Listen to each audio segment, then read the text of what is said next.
Niggas,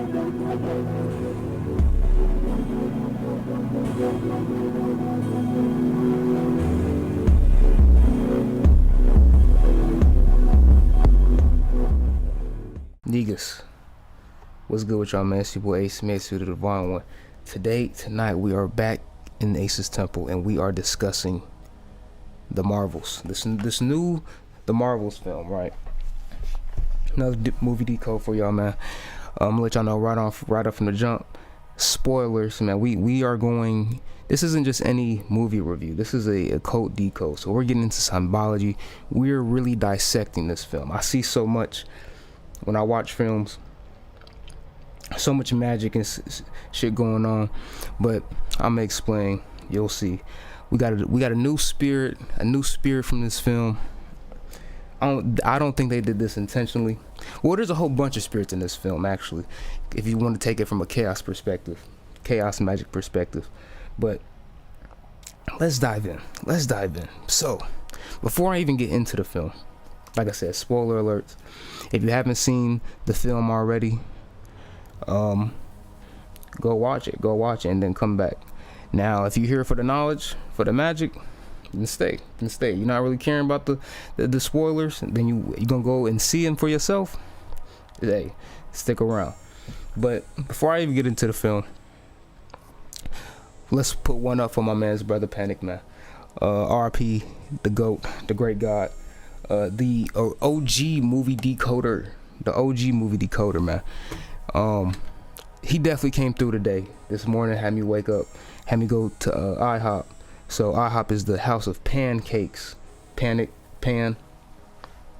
So that synchronicity, and then right after that, go to the movies, decode movies, got all the channels, and even how I decoded this film was very Brother Panic like, because Brother Panic taught me one thing.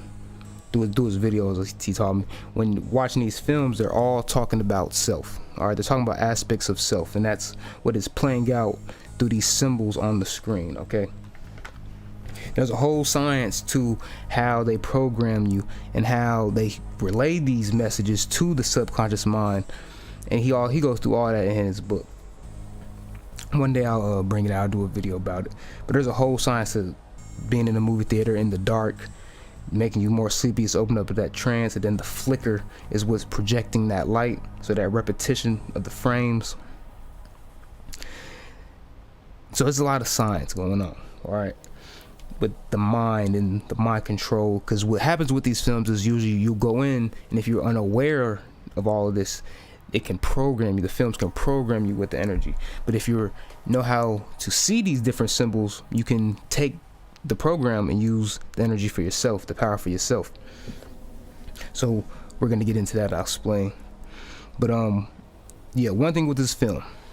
So with the Marvels, what they got going on is they got the three different Captain Marvels, right? So they got Captain Marvel, Brie Larson. They got Maya Lambeau. I forgot the name of the actor, but the black goddess. And then you got the little girl, Kamala Khan. So these are all symbolic of aspects of self. When I seen the trailer, what I peeped from the trailer alone, I was like, all right, so we're dealing with a triple goddess aspect. So if we're dealing with triple goddess aspect, we could be dealing with past, present, future. We could be dealing with the maiden, crone, and the mother. So it's different layers, but what this film told me was that it's more so about the dimensions. All right, it's talking about realities and different layers of reality. All right, but the way I do my decodes, I go scene by scene. All right, so I literally when I go to the movies, I take notes scene by scene as I'm seeing it. So from the beginning, I'm gonna start from the previews, because these previews, we got a new Planet of the Apes cooking. We got a new Planet of the Apes coming. So that's gonna be a nice one. If y'all know about Planet of the Apes, that's gonna be a nice one right there to decode. A lot of gems gonna be in that. Real primal we seen in that one. Then next other film we had was they have a Disney film called A Wish, right? And it has this king that can grant wishes, right? And I was like, this Solomon ass nigga. And basically, he has a apprentice. The apprentice is seeing how he truly is, his ego, his the other side. He's really a villain type shit, right? You can see all this from the trailer. And what happens is she goes outside and wishes upon a star. He says he has this power innate within him, right? Which is true. Everyone has it. But what she does is she talks to the star, and the star comes. She get this ability, and this is secret. I'm bringing this up because this is synchronistic with the film. This is a level of magic that the film is going to, that the Marvels film is going to. So this star comes, and what the star does is give things life. So she gets like this little goat, right? Which is, even in the goat, it's symbolic. Baphomet. This goat starts talking like a motherfucking human. Usually it's goat, little just animalistic, but then this gives this motherfucker human traits. He's giving it a spirit, another level of spirit, that God essence, and starts having all the other animals, and then shit plays out in the film. I don't know if I'm gonna go see that in Fully Decoded, but that one's for the kids. That's gonna be a good one for the kids. All right. Now, it's gonna work their subconscious, especially if you really explain to them what's going on. It's gonna be a nice one. But how I feel about the kids, Michael Jordan. But now into the film. But shout out the kids though. Shout out the kids. Shout out the next generation. It's just this Matrix, man. This Matrix. It's gonna take some work getting these kids out. It's gonna take some work. But getting into this film, all right. So first scene, what we see, all right. A red star.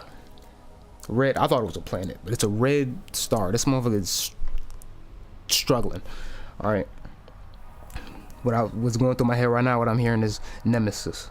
I haven't studied too deep into Nemesis as much as with a lot of this stellar or celestial level magic, as water alchemist calls it. One of the great occult teachers, great maguses, Kobe Bryant of magic himself. Shout out. But when we get into these stars, because astrology is one thing, all right? Astrology is one thing. But when you get into specific stars, you're on another level. You're on another level of information. So like example with myself, right? A little story time. One night I was out. This was probably like 2 years ago. I was out and I would always sit outside and stargaze. So I would have the night sky and I would just see the constellations. I want to see what am I seeing in the sky, right? Because back at that time, what Panic was teaching back then was the How to Die lecture. So we was always looking for where the fuck was Orion at. We wanted to see Orion. I wanted to know that belt, Beetlejuice. That's another one with the star could have been. It's Beetlejuice. It's a dying star.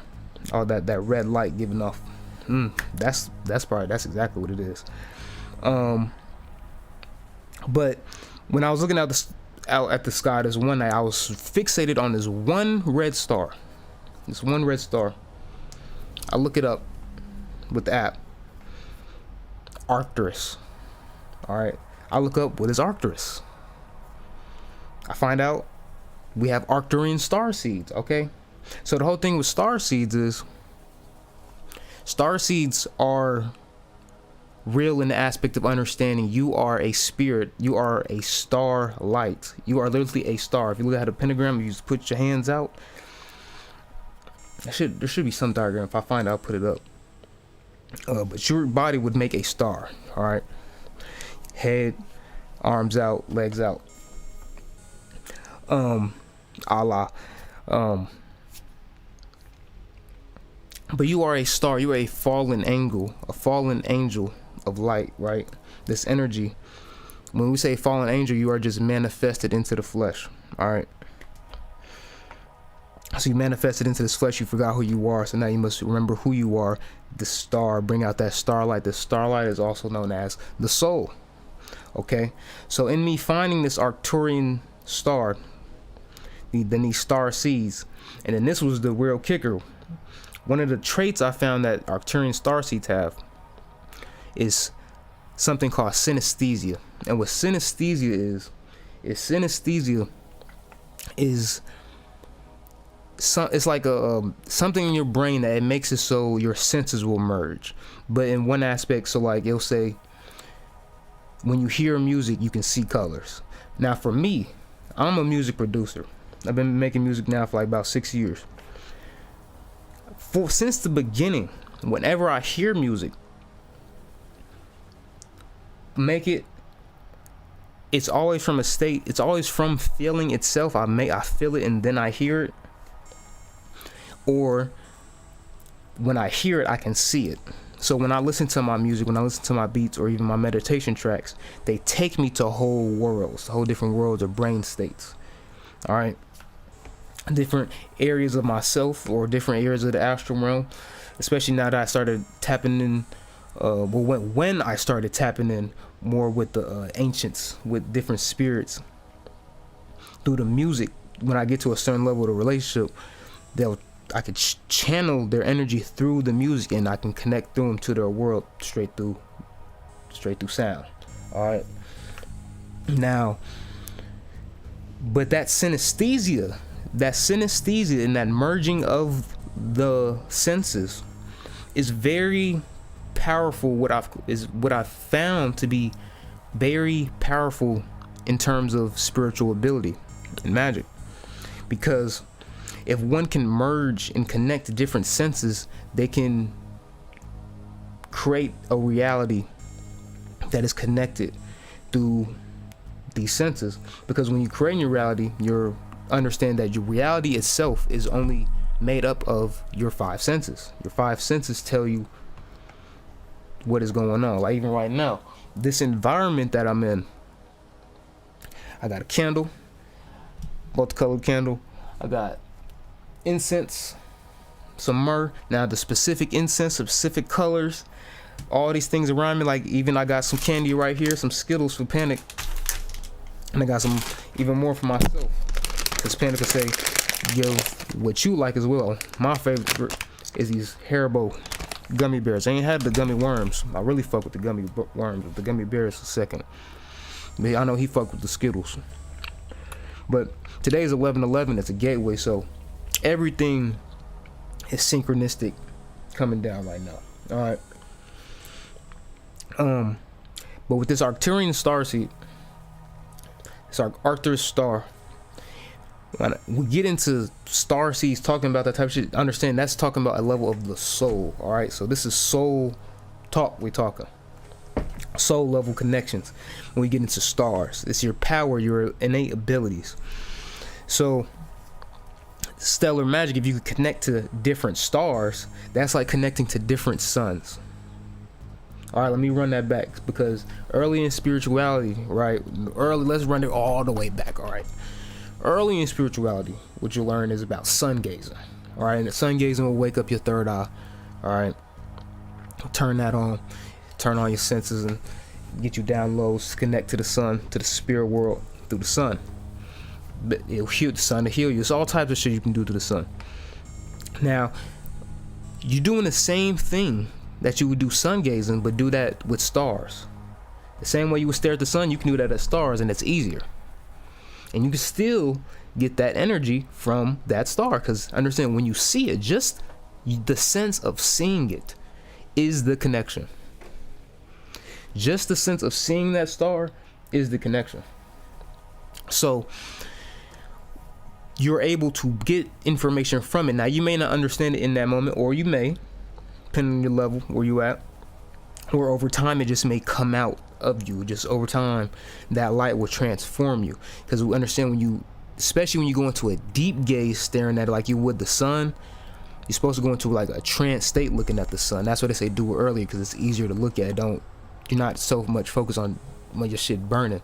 When you do it early in the morning, or like when it's sun setting, it's easier to stare at, so it's easier to get in that trance, so you can easier to get those messages and downloads. So now you're doing the same thing, but with stars.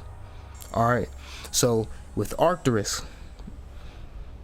if I was to do Arcturus, those abilities would turn on and develop more with it. All right. And this will go for any star. And there's all types of stars. Like I think there's a demon star For the infernals, they got things called Algol. All right.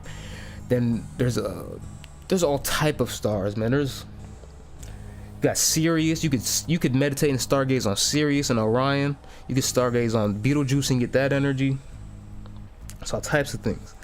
It's all about, but this is higher level shit playing that, because you're dealing with the soul outside of this incarnation in your body.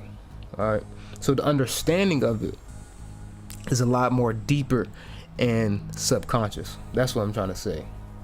Even myself, I'm not the know-it-all master of this shit. That's what I'm able to pick up on it, yes, but I'm not the master and know-all on this shit. I'm still figuring out and learning in myself in my own journey.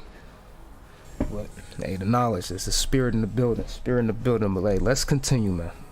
Just sit back, relax, definitely relax. Let these channels set in and get into your subconscious. Enjoy, have it playing in the back, but or listen for intentionally. But a lot of gems finna come through. We're probably gonna be here for a little second. But all right. So, like I said, first scene was that star. All right. I thought it was a planet, but it was a star. And come to find, it's Betelgeuse. All right. Symbolically. Now, the next thing that got a little profound was they cut from this star and it went to these portals, like, because they was going through space. So they had these little junctions through space, these quantum jump spots through space, and what they looked like were hexagons, right? So 6-sided hexagons. And what it made me think about when I seen it was, one, the firmament, right? So the cracking through the firmament and transitioning through these different worlds. But also, have y'all seen Chicken Little? And how when the aliens came down, they ships would like pop out of the sky in that hexagon pattern? Keep that in mind, Chicken Little. Keep in mind Chicken Little. There's a reason I bring Chicken Little came up. And then another level to it was, with them being hexagons, if you know about the Star of David, which is a triangle, then a triangle overlaid. So one triangle going up and then the other upside down. Now, if you take the ends, if you go from the points on the outside, what it'll look like is a hexagon. All right, I'll put a diagram up when I edit this. It will look like a hexagon. So that Star of David is profound as well, because the Star of David, what we're dealing with is Hebrew language, and the Hebrew language itself is based on, or I've seen diagrams of it based on, the Star of David. So each character you can make out through drawing on the Star of David. So in that being that means it's based on the stars. It's a celestial, it's a celestial cosmic level language. So in magic, in the occult, if you go through certain grimoires, especially when dealing with angels, or even with demons, they'll have it on the outlays or in the sigil, in the seal, text inscribed in Hebrew. And now they have, and that's because a lot of it is like in Kabbalah, and Kabbalah is based in Judaism, so they're using the Hebrew language as well. But Kabbalah is an ancient celestial science. It actually is a sound science. All right. So it's not just a system; it's actually connecting everything. All right. Now, I need myself. I haven't dived deep into the Kabbalah. Like, I know about the Sephiroths. I can tell you kind of what each is about, but I'm not no expert on them. But I know what Spirit has been telling me lately is that I do need to get into that level of study, or I need to get into the level of studying the Kabbalah and really understanding it deeper. All right, because I understood enough, but now for this next level, I need to go deeper. And especially as it's also synchronistic with what they've been telling me, is because they said they want me to learn multiple languages. And even myself, I want to learn multiple languages. Like me myself, I want to learn Japanese and Spanish. Certain spirits have been telling me, like Santa Muerte right next to me wants me to learn Spanish. Paimon, they can learn Japanese. But taking on the language is not easy.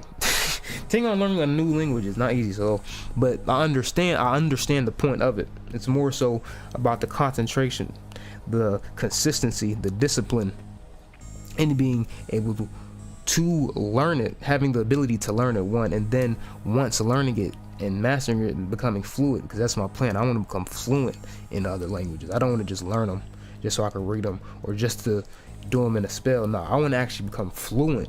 So if I go over there, I can slide right in with society. I can understand what's going on. I can peep what's going on, because that just opens up more knowledge to be learned.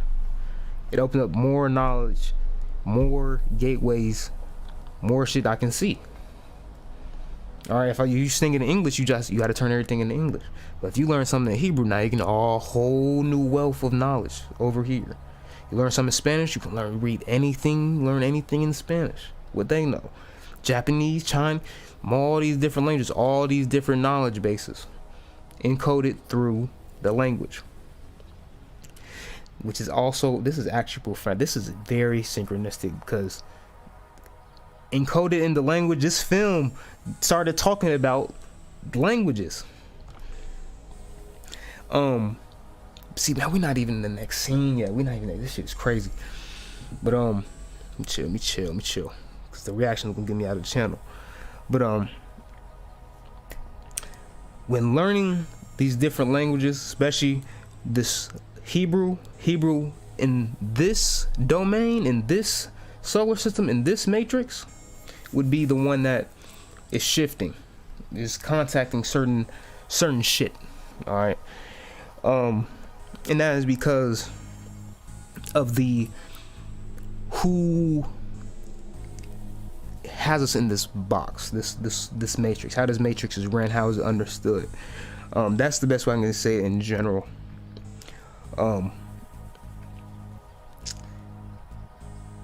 Definitely tap in with Kabbalah, tap in with Gnosticism as well. That's another aspect to this as well, because that's what's got me shifty, is the Gnostic perspective to this as well, because you have the Judaic Christian aspect of how the matrix and how the world is. When you get into Judaism or the Kabbalah, you can see, oh, these motherfuckers been doing magic the whole time. That's what you find out when you get into Kabbalah. And then when you get, then there's a level to it of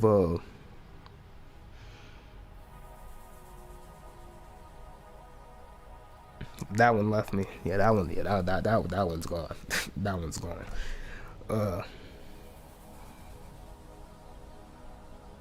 Yeah, that shit gone. That one's gone. See, yeah, the angel took that one. But as we move forth, but point being, Hebrew language, very powerful in this domain. Oh, that's what I was talking about. The Gnostic level to this, and then the Kabbalic level to this. Because when you get into Gnostic, now you're getting out of the whole matrix. When you get into Kabbalah, you're seeing the matrix. That's what I was trying to get to. Now, going forward, another thing I noticed, so I'm still going scene by scene. Next thing they shifted to, when they went through this hexagonal portal that took them to another world, to this next region of space. That's a better way of saying it. This next region of space. So this next aspect of self, this next Sephirah, it was a moon, right? And on the moon, right now the moon is a waning crescent, but right here in this film, I think it was on the other side, so it would be waxing crescent. Yeah, if it's not waning, it would be waxing, so it's on the other side. But regardless, if it is the same as the moon right this second on 11/11/2023, if it's the exact same, as above so below. If it's flipped, as above so below, mirroring effect, because it's 11/11. All right, the movie came out yesterday, but most people gonna see it. See what I'm saying? That next weekend, next day. They do it in 3 days. Around any date, any celestial event, any astrological event. 3 days around it. The day before, the day of, and the day after. That's the days to get the energy. If you can get it, if you can zero in the closest though, that's when it's gonna be the most powerful. All right. But just always know there's always energy up. There's always energy up. Just gotta see it. Just gotta see it. All right. So on this moon, they was looking for some ancient artifacts, some ancient shit, and she couldn't find it. She was just hot. They ain't much going on that moon. They were just looking for some ancient shit on the moon. So that just tells me why was they trying to go to the moon? What was they really trying to go to the moon for? Yes, to prove they could do it, but what did they find that was up there? What was they really looking for up there? I know they didn't go up there just to plant a flag, just to prove a point. It's always more under the surface. All right. Every time. They told us that in Transformers Dark Side of the Moon. They told us there's another reason. And that might have been the real reason. Actually, in all these films, there's always some ancient alien shit up there. It's every time. So, there it is. Then we transition next scene. And so now we're with Kamala Khan, right? Young Miss Marvel. Indian chick. Shakti. Prabhati. She was, and what I seen her doing in here, in this scene, was, to start the film with this was very profound for me. It was very profound. What they had her doing was a hyper sigil, okay? If you don't know what a hyper sigil is, tap in with Grant Morrison, or just look up Grant Morrison hyper sigil, because he has a comic book called The Invisibles, right? And The Invisibles he has a character in The Invisibles, and what he said happened was the shit that was playing out in the story, he was experiencing in real life. All right, so like his character would go through some shit, he would go through it. Go listen to his account. All right, but it is a science that is sound, and I know this because I have done it subconsciously and consciously. There's 2 ways you can do it. All right, so the way Grant did it was Grant is a comic book writer. All right, but he said the essence of it is you can do it with any art. Any art you can do this with. It's all about intention, what you're playing at. So I did it myself. Subconsciously, I did it in music. So when I first started music, what I was channeling was the lore, or what eventually what happened with becoming and being the divine one. All right, Ace Maceo. So if you want to hear that, go listen to The Divine One Season 1 and 2 on SoundCloud. You can find those playlists on my SoundCloud page, or just listen to any of my songs, my albums, or I do a lot of my shit in EPs. You can find those on any platform, right?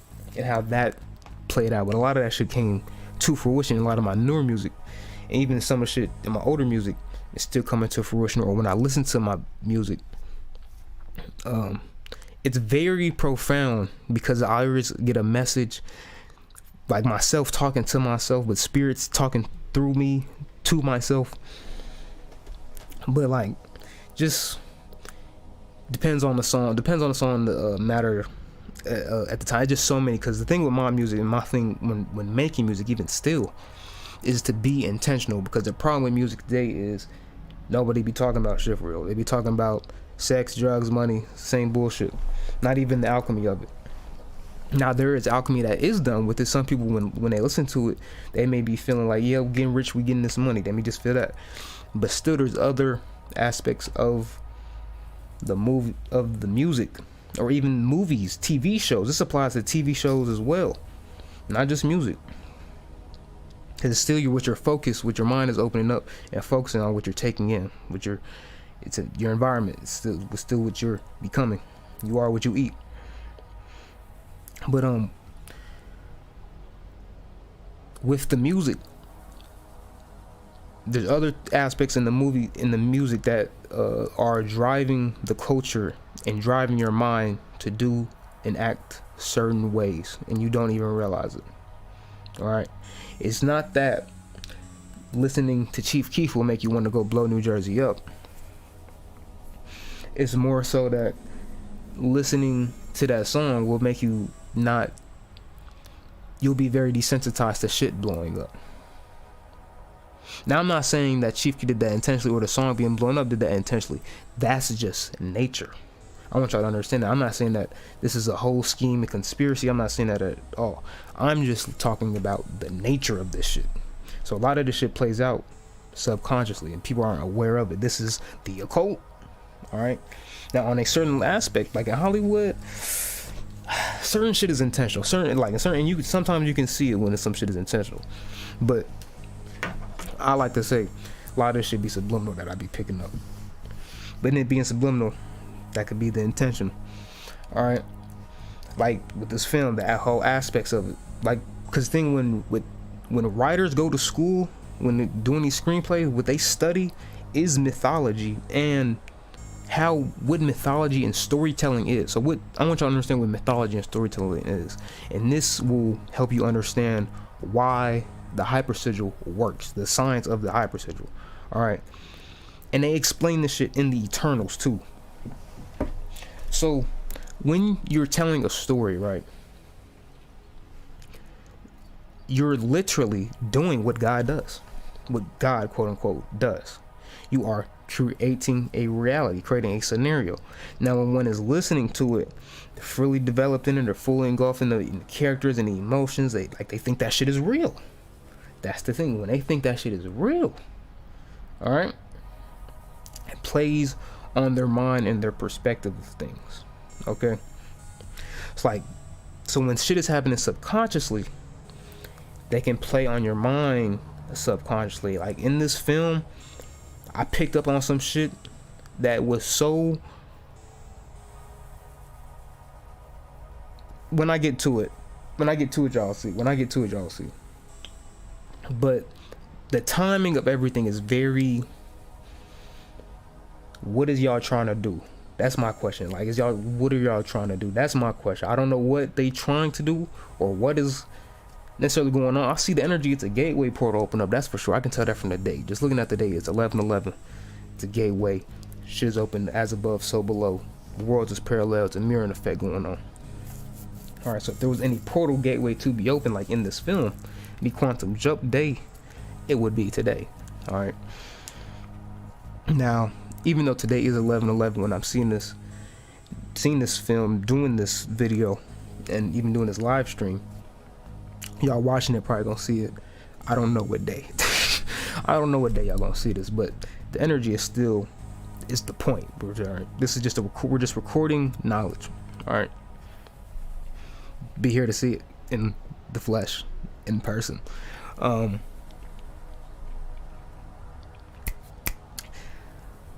But this hypersigil, man. So, because I want to talk about storytelling. So yeah, when you're creating that whole reality, creating this whole world, and then it becomes real to you, right? So, example with Grant Morrison, on an aspect, when he was creating his character, his character in the book looks like him. All right, so it's obviously him, right? So that character had a lot of his traits, so on and so forth. So he would develop. So what one would do, I'm gonna explain it for how I did it and how one would do it when creating their own hypersigil. What you're essentially doing is, and let me bring up wrestling, because wrestling is another good example of this shit. Wrestling is another perfect example of this shit, because wrestling is doing the same thing movies do. It's a fucking play. It's a play. It's a setup. All right, but the whole essence of it is storytelling and character development, long-term storytelling. All right, so these characters, what makes a wrestler good is how real in the sense of do they, in example, the set, like example of a good wrestler, you would say this nigga can sell, he can talk the talk. When he talks, he doesn't sound like he's acting. He sounds like he's actually talking from himself, from his soul. That's what I mean by it feels real. All right. But like with myself, the divine one, right? Me and my man's Hunter. Shout out Hunter, where you at? Sly God himself. What we would do, we had the Ukiyo, we had a collective. My collective, me and my homie Sui collective. He was one of the leaders. But we had so much lore going on with the music, because my whole thing with music was I wanted to tell a story through music. I wanted to create a sound, so let's do a story too. So this is when we was working on the first album for the collective, right? So we was working on the lore for it, and the lore we was going through everybody's characters. So we had him, he was the sly guy. Me, he was kind of finding my shit, and this is back when I was first getting into spirituality. And even then, I was always smart, wise, on some different shit, on some spiritual, looking at shit deeper, because I was really on some conspiracy shit back then. That's before I was in the spiritual tip. I was on conspiracies heavy, so they used to call me tenfold ace. But then when I started getting spiritual with it, niggas started calling me the divine one. And this all came about because we was watching wrestling. We was watching old Monday Night Raw, and we had The Rock, and The Rock was, even growing up, The Rock was the one, was my favorite. So the great one, he was like, nigga, this nigga Ace is the divine one. And I was like, and ever since then, it just stuck. The lore has the character, the being of the divine one. Even myself, I consider the divine one only an aspect of myself. I got a song called Omnipron. If you get into Omnipron, I would really get into Omnipron. That's a whole other hypersigil, whole other character, whole other ego. You could say a whole aspect, person, persona. Okay, so when one has all these different personas, these characters, these are all hypersigils. These are all different mind states, spirits they are tapping into. All right, this is what actors do. For an actor to play a role, they must lose their sense of self for a second and become this other character, because they are now this character. Tom Holland is Peter Parker. He's no longer Tom Holland. He's Peter Parker when you're watching Spider-Man. Zendaya's aura is so strong when we watch Spider-Man. She's still Zendaya. She could that Mary Jane. For me, she's not. For me, I don't get the MJ from her. I don't get MJ from Zendaya. That's Zendaya for sure. Or that's a Rue. Actually, I don't know about Rue, but see what I'm getting at though. This is the perspective. This is the essence. This is the nature of it. So when one has all these different perspectives through these actors, so even in different films, they'll place certain actors in certain films. This is what Panda was talking about in his book. How they would do rituals through certain actresses, always playing a certain role, and it would always be like tearing down a black woman, and they would always use a certain actress for it. And it would be, it's subliminal, because when you have this perspective on this actor and you're always seeing them in the same role and you're not even realizing it, it's an impact, it's an impression on the subconscious mind. All right, and that's the ritual aspect of it that Panic was talking about.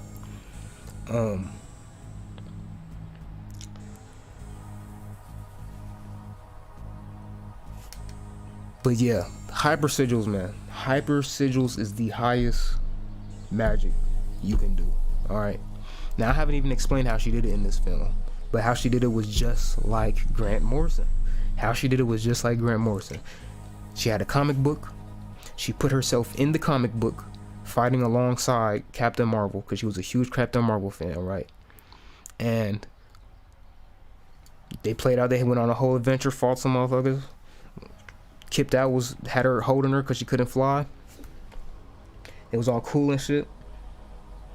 And I want y'all to tell me, this is the first thing, this girl, right? So this was her manifestation, what she was casting out. The whole film manifested that shit. I was like, G, profound, bruh.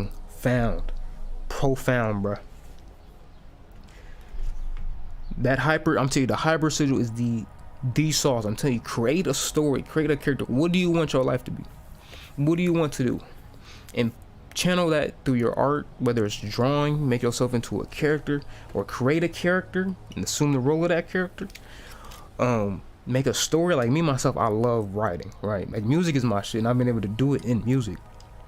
Even in rapping, it's easy to do it in rapping, because even as a rapper, you're gonna have an ego, a persona. That's a key, some sauce, marketing sauce. But with writing is even more profound. With the writing, I'm saying it's more profound. What I found for myself personally, because the only reason I'm not sharing what has happened in these stories and the aspects of the hyper sigils is because in mine and in my original ones. All right, so these would be my present conscious intentional ones. The only reason is because I want these to legit become stories and movies we watch in the future. All right, and I don't need y'all niggas Hollywood taking these yet. Not yet. No, Leah. Let me publish this, and then we'll talk. Let me publish this, then we'll talk. But so no, the shit I'm tell you, the writing, yes. But keep going with this film. So her hyper sigil, her comic, instantly manifested. All right, instantly. And another level to it, another level to it was because I know she got, I think she had her own show on Disney. I haven't seen none of the shows on Disney. I don't got Disney Plus, but god damn. But I'm not tapped in with the lore. I'm not tapped in with the Disney lore as much as I should be, because I know Disney be dropping some. This is a lot of fucking sauce. If I went through the whole series of Loki, if I went through the whole series of Loki, profound. I just realized I had the trance music on this whole time. I'm gonna just leave it on. I'm gonna leave it on. It'll be cool. But yeah, if I went through the whole series of Loki, it's so much shit. Even when I tapped into Loki myself, shout out Loki. Funny ass nigga, bro. Loki is fucking hilarious. But if I was to really sit down with that show and have him next to me telling me shit that whole time, it'd be that'd be an experience. But coming soon. That's something we would definitely probably do in the future. But that'd be funny. That's definitely gonna be a fun one. But alright, so what happened after she did this hyper sigil, man? Oh yeah, so the reason I brought up she had her own show, because she had her own Captain Marvel suit and shit, so she had her own power and shit, so she already knew herself. Alright, that's the thing. She was already tapped in and knew herself. She was already one with her spirit, one with her superhero. She was one with her hyper sigil already. That's a key aspect of this. She wasn't just creating it, she was already tapped in. Alright. That hyper sigil, how she was creating her own story, the ability manifested up into the physical. All right, now even Marvel playing it out in the film itself is a level of manifestation. All right, it's another dimension of manifestation. It's another parallel timeline, because how I just said, Grant Morrison did the same thing. Now Grant Morrison did some crazy shit in the Invisibles. Crazy shit went down. Now he didn't go through it exactly to the T, but the symbolic essence, that manifestation to the next plane, was there. Okay. Yeah, let me keep going because we still not even 10 minutes into the film. We probably 5 5 minutes into the actual runtime, and this is an hour into the video. Good God, good Lord. All right, so there's all right, I'm scrolling down too much. Okay, so skip ahead a little bit. I'm not. Yeah, I gotta go through my notes. I just gotta go know my notes because I got it written. I was talking about how you could feel the writer strike in this shit because the dialogue at the beginning was, whatever scene that was, them niggas was talking some scientific jargon, and it was not sounding fleet. Like the actors was not acting. That shit was ugh. That shit was not it. But I remember the scene. It was Maya Rambeau. She was out in space. Black Captain Marvel, and she was out in space. She was over here trying to fix some shit. She was using her powers fixing shit, and they were just going through the different levels, right? So like all the different Captain Marvel. So they went through Kamala Khan, and Kamala Khan, I remember how I explained, she was very tapped in with her spirit, with herself, with her imagination, keenly. She was very tapped in with her imagination. So when I seen that, and then I seen she was young, I was like, okay, what she represents, and especially because she had her family and shit around her, like she was very more so grounded. She herself wasn't grounded, but her reality was grounded. Let me say it like that. So what she represents is the inner child. One, she represents the inner child, and she also represents the plane, the dimension of Malkuth, this physical world, this earth. She represents the earth plane, all right, this material plane. That's what Kamala Khan represents, all right. Now the next level would be Maya Rambeau. I hope I'm saying the name right, but I'll put a picture up because y'all, the Black Captain Marvel, y'all know who I'm talking about. It might have been Monica. I honestly don't remember that. We're just gonna go. I'm just keep saying Maya Rambeau. Y'all will know if y'all listening. That's like I said, y'all. I'm not hip on the lore. I'm not too hip on the lore, but I still see. She was the in between, right? She was the in between force. So she would be what we call the shadow aspect. Yeah, she was very much so the shadow. All right, because this whole film she was going through trauma and shadow work. Then you have Miss Marvel. Miss Marvel, she was the cosmic spiritual level, all right, and with Maya being that shadow, right, that spiritual work level, going through that trauma, what I'll say is she was representative of the spirit world, the astral world, that level of the astral world, all right. Now Miss Marvel and being cosmic, that's when we're getting into celestial, because Miss Marvel herself was transitioning through different motherfucking dimensions, all right. Kamala Khan was on Earth. So she's Kamala Khan, inner child, young one. She was on Earth. Maya Rambeau, she was in space. All right, she was in the skies and she was in space.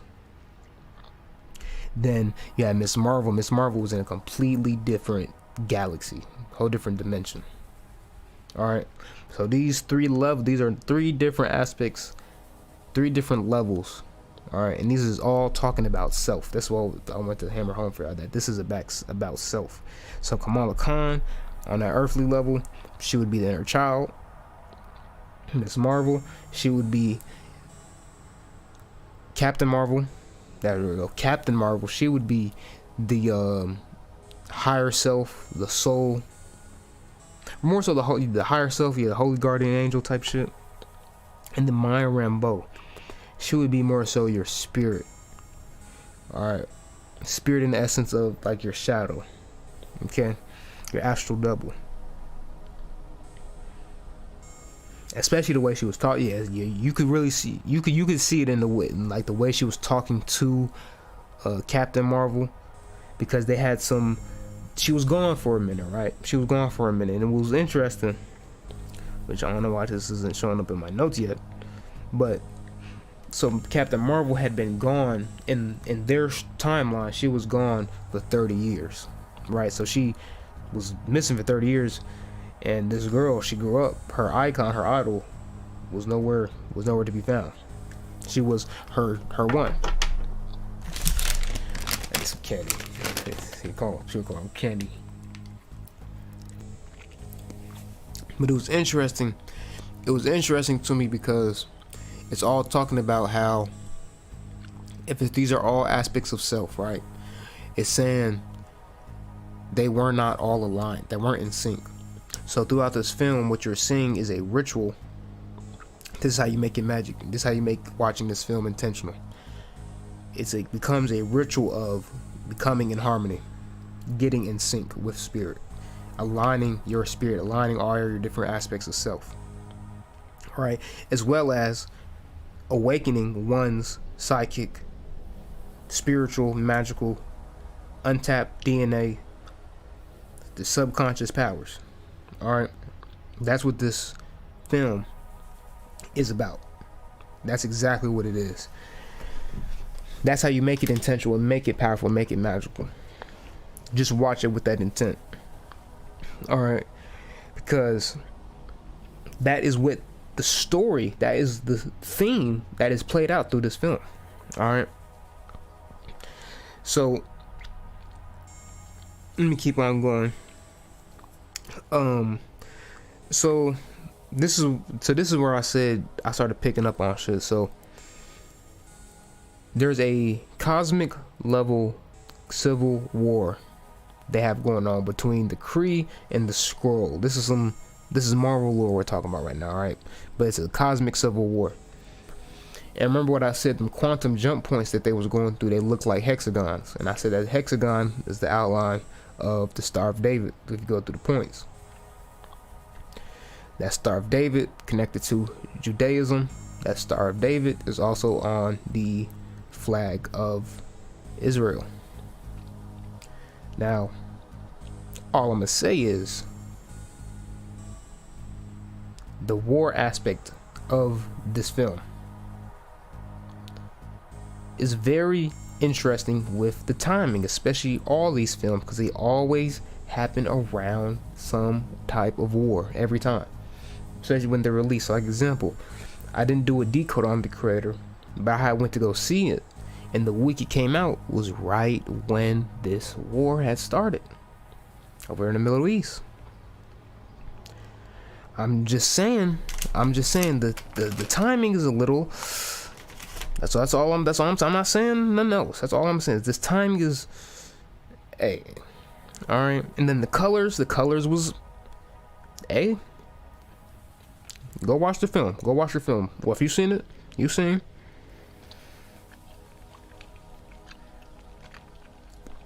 But shout out Israel, man. Make sure y'all go donate. Free Palestine. On the real. But no, I know right now, I don't want no parts of that debacle. They will do that shit over there.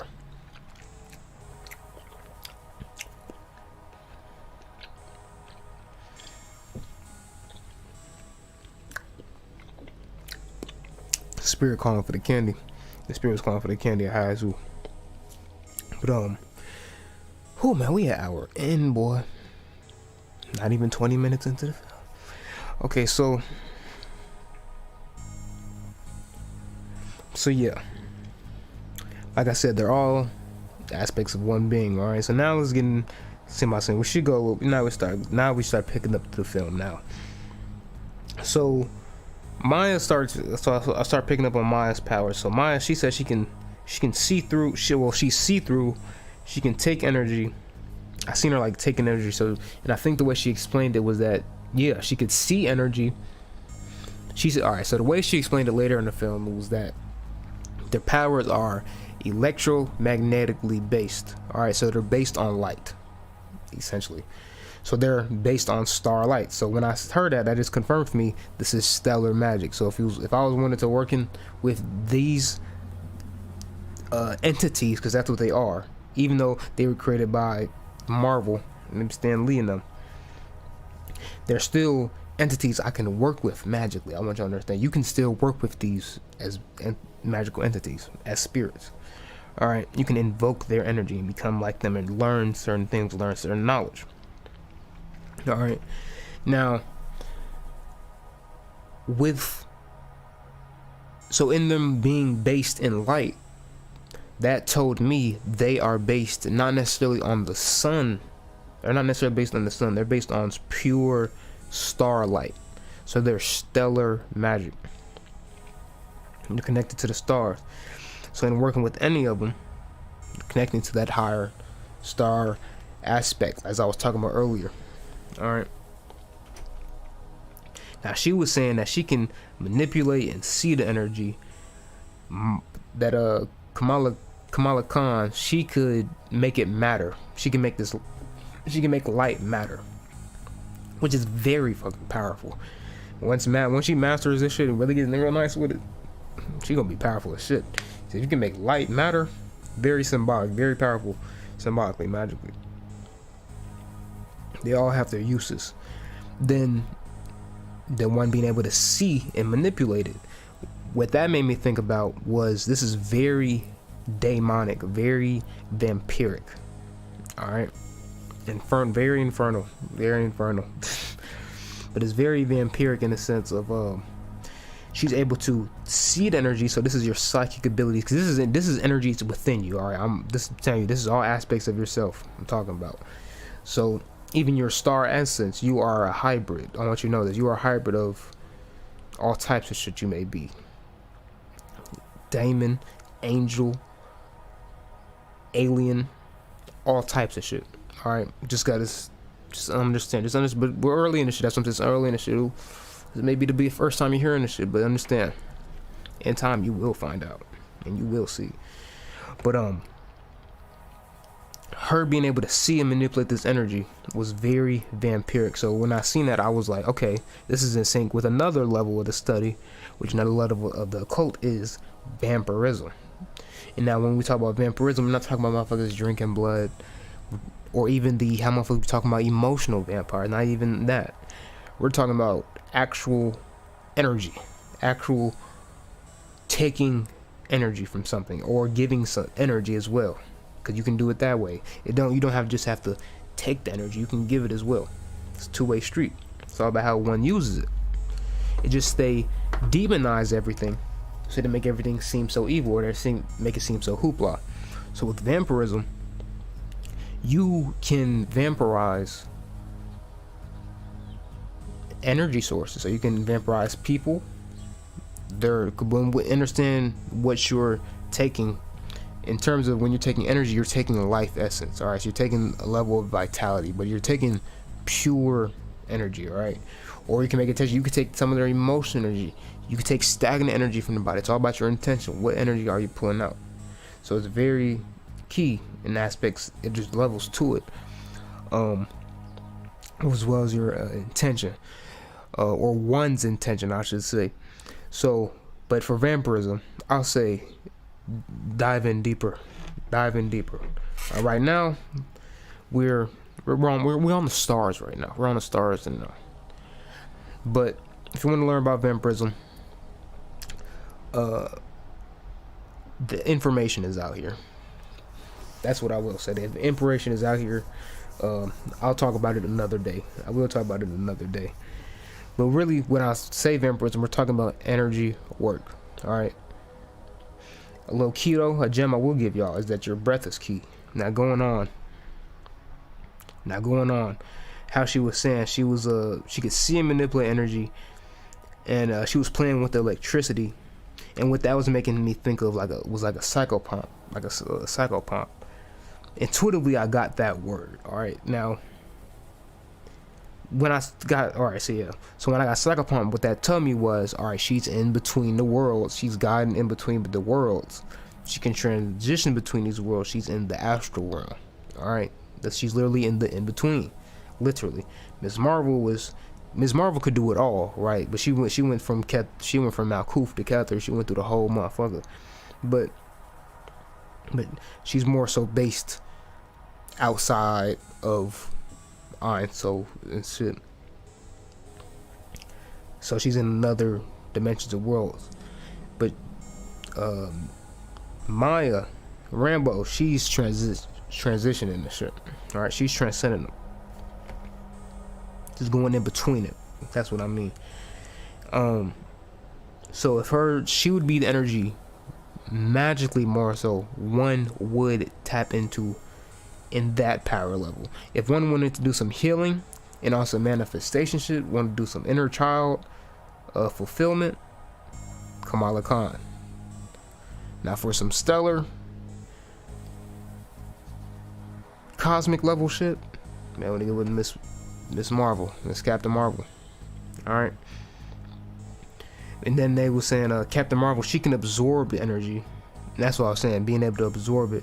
Maya, she in the film, she came to be able to absorb it. That's what I'm saying. In her being that shadow, the power is that it's like that in between state. And then yeah, Kamala Khan can make it matter. And then I wrote again, Kamala can make matter, or make it matter. And I just remember this being a little gem from my man Pyman, which he was talking about. You decide what matters. All right, you create your reality, right? Yes.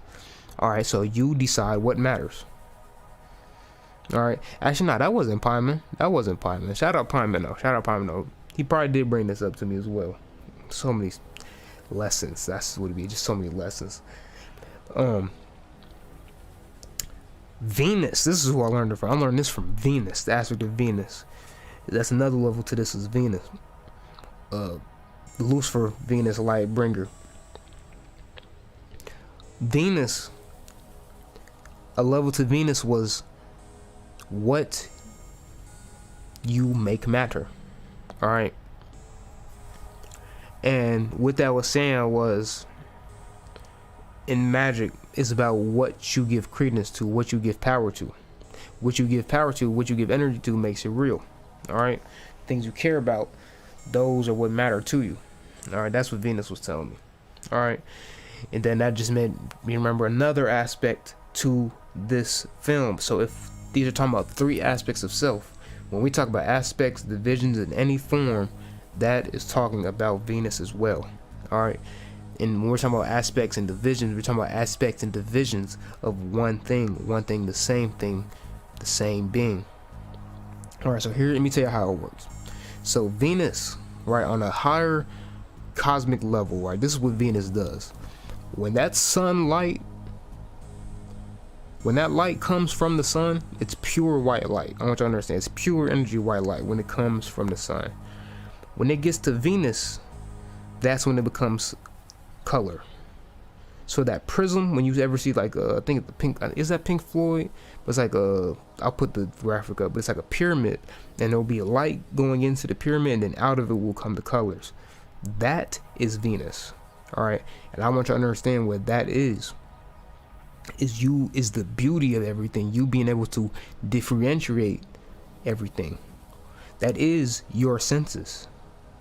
All right, so you being able to pick up on all these different frequencies, differentiating them and knowing what is which, the difference. All right, so not everything being the same, stagnant. This is what lets nature play out, the beauty in the chaos play out. Let the art express. All right, so that is what Venus is. And on a personal level, on the self level, what that gets into is all your different aspects of self. All right, so like one thing I picked up from the Infernals, from the Daemons, was that a lot of the dukes, and the dukes are mainly, a lot of them are associated with Venus. So like Astaroth, right? Astaroth is associated with Venus. Right now she's telling me, when you look at your natal chart, right, your natal chart has all these different houses, all these different zodiac signs, and these planets are placed in certain houses and are in certain zodiac signs. All right, what that is, the zodiac signs and the planets are more so markers of energy. All right, when you're looking at your natal chart, the houses though, the houses are the aspects of one's life. Those would be all the different colors. So you're grading when you're putting those planets, and you see those different signs, and you see what planet is in what sign, and then in what house. All these different houses are what aspect of one's life or one's being. Okay, and then you have the signs, which may be in a certain house, may be in different houses, and then you have planets which may be in different signs and different houses. All right, shit, that was her coming through right now. That's why Pyman came up. That's why Pyman came up, because if Pyman come up, a whole bunch of spirits come through. Everybody finna come through now. Yeah, 120, 112. Oh man, on this recording. But let's go. So, what you make matters. What you give credence to makes it real. And which was crazy, because in this film, she had said that shit, right? So like they had. I'm skipping forward now. This is we're in the chaos realm now. Fuck the whole order. We're gonna go through it, but we're in the chaos realm now. They went through and they had this little memory. They was going through their memories. It was going through the subconscious. They was doing the shadow work, right? And they was peeping different shit from shit that was going on through the film, through their psyche, right? And they was noticing different shit, right? And what happened was, she had said something that was very key, because the villain of the film, which she had this little armband, and what happened was Miss Marvel would like try and use her power on her, try to throw a punch or something, and this armband would absorb all the energy. It would vamp that shit, and she would redirect it. She would transmute that shit and redirect it. This was some sauce. The villain was even giving sauce in this film, because she was doing the real vamp shit. She was doing the real vamp shit. Whatever energy niggas throw, absorb, transmute, throw it right back. And that's what she was doing. But that shit, she met her demise, though. She met her demise. You'll see. But what she had said, though, what Kamala Khan was trying to tell Miss Captain Marvel was that you're giving your energy to her. So the inner child was trying to tell Captain Marvel, higher self, which my interpretation of Captain Marvel as well is not just the higher self, but more so you. So how you are now. That could be the base essence, would be Captain Marvel. But what on another level would be the higher self, when you turn on all those powers. Then the shadow would be Maya, and then the inner child would be Kamala Khan. But she was telling her, she was like, you're giving your power to her. And remember what I just said, she's making it real, she's making it matter, so she's making her stronger. So even this is a spirituality 101. Whatever you give your energy to is gonna grow, whether it's manifestation, whether it's some haters, whether it's some bullshit negativity, or whether it's positivity. Whatever your attention goes, grows. So even when I say these movies can program you, whatever these music can program you, depending on what it is, where your attention grows.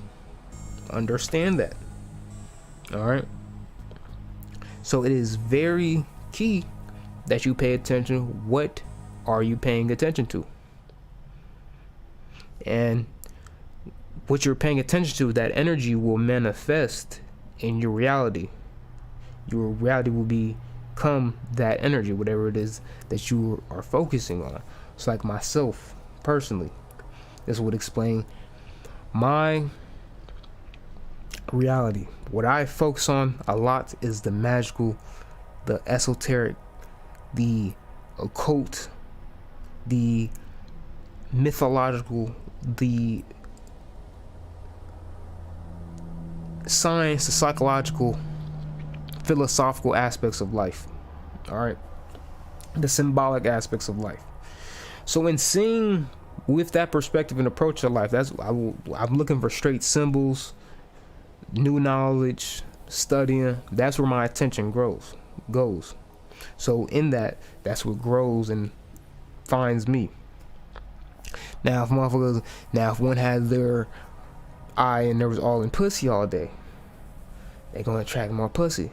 If one's attention is all in porn, they're gonna attract more porn. If one's attention is in the motherfucking streets, in the violence, in beefs, and thugs, in motherfucking conflict, that's a better word, conflict and fuckery, arguments, that is what grows.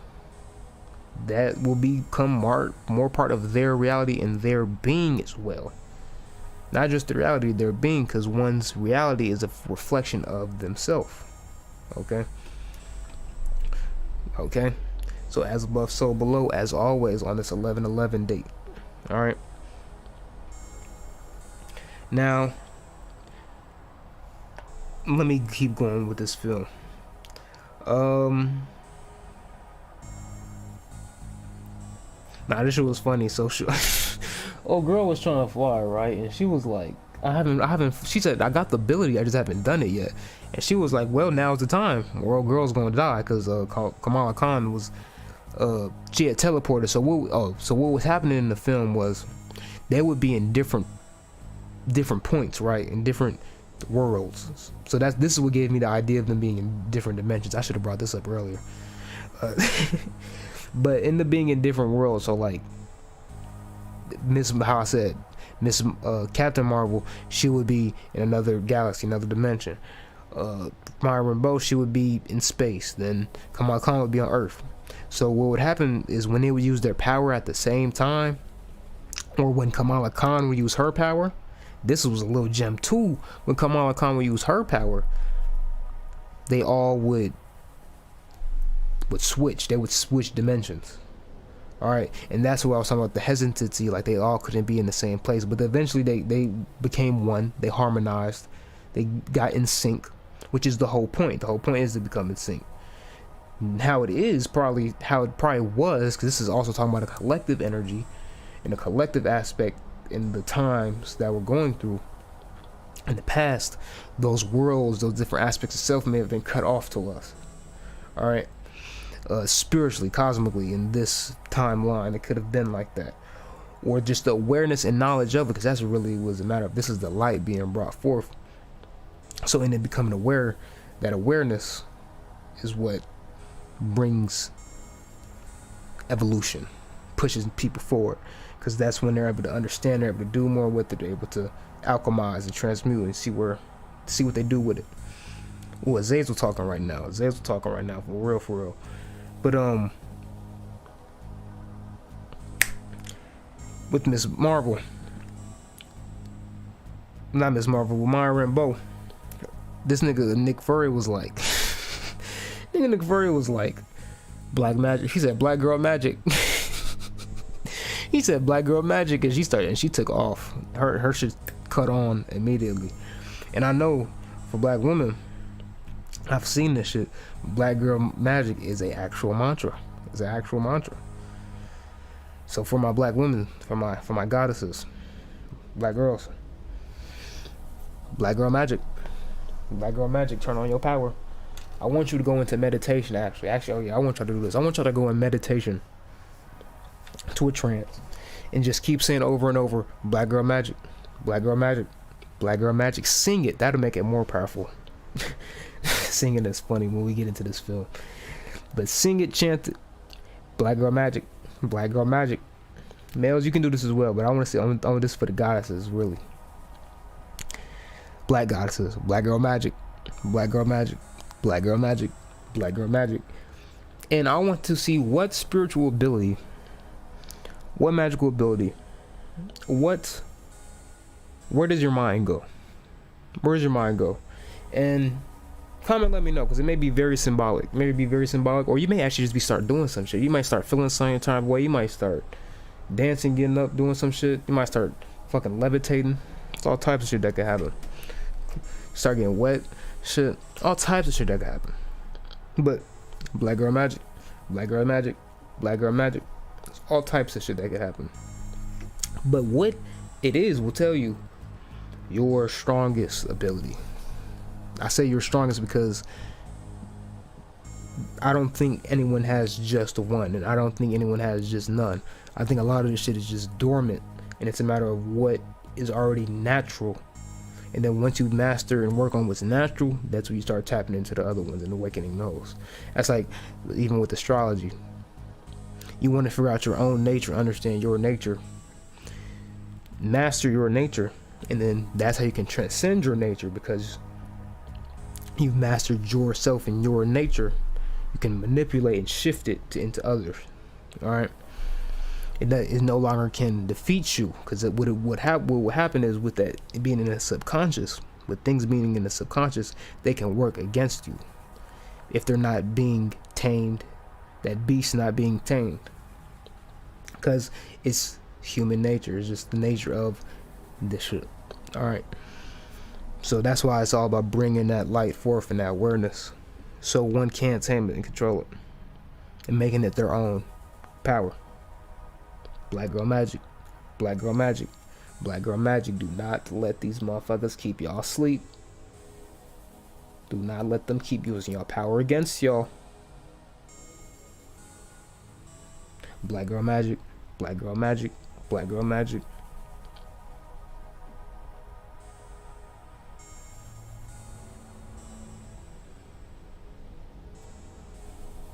So yeah, my next note was when I was talking about Chicken Little. So with Chicken Little, remember how I said these portals, the shit in the sky, these quantum jumps, what they look like was the Star of David outline and look like the hexagon.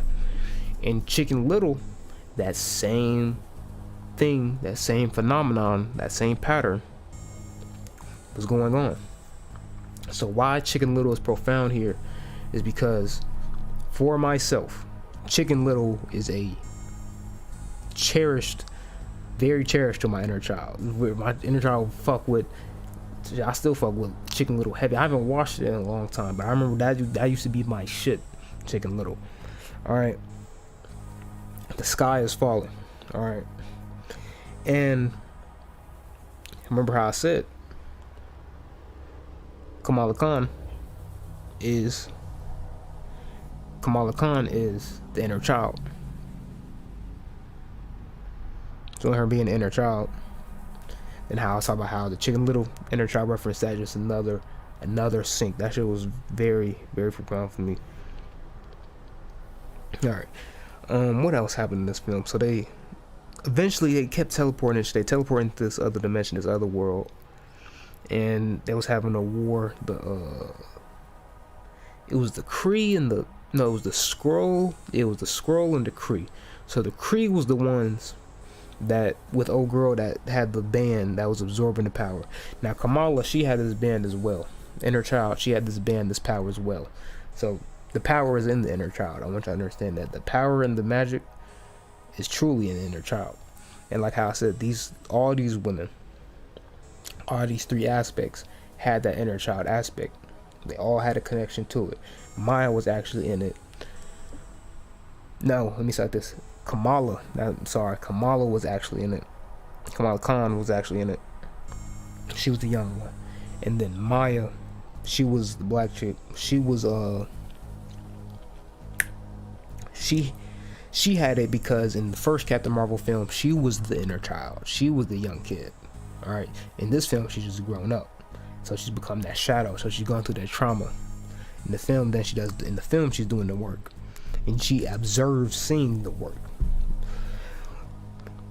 As seen with inner child talking to Kamala Khan, talking to Captain Marvel, and how they interact. But when they were on this world, right, so when they were on this world, what I had noticed was the Kree had came to this world and they were fucking shit up. All right, they were like, nigga, y'all niggas are stupid. We taking shit, we vamping, we taking y'all resources, and we're trying to empower my world. All right, because what happened was Captain Marvel had fucked up the Kree's world, so now she's trying to spin the block on all of Miss Captain Marvel's world. All right. Even though she actually do need the resources, she just making it a little bit harder because it's personal. She's coming to all her worlds. She could go to any world she want in space. That was the wild part. She could go to any world, any other galaxy, but she's going to personally to the ones that Captain Marvel fuck with. Because Captain Marvel was the one that destroyed their world. Because in the first Captain Marvel film, I guess, she had destroyed what they had called the super intelligence, and the super intelligence was the supercomputer AI. Very interesting. She had destroyed this AI that was the foundation of the world. So very interesting, very, very interesting levels to these things. So many interpretations.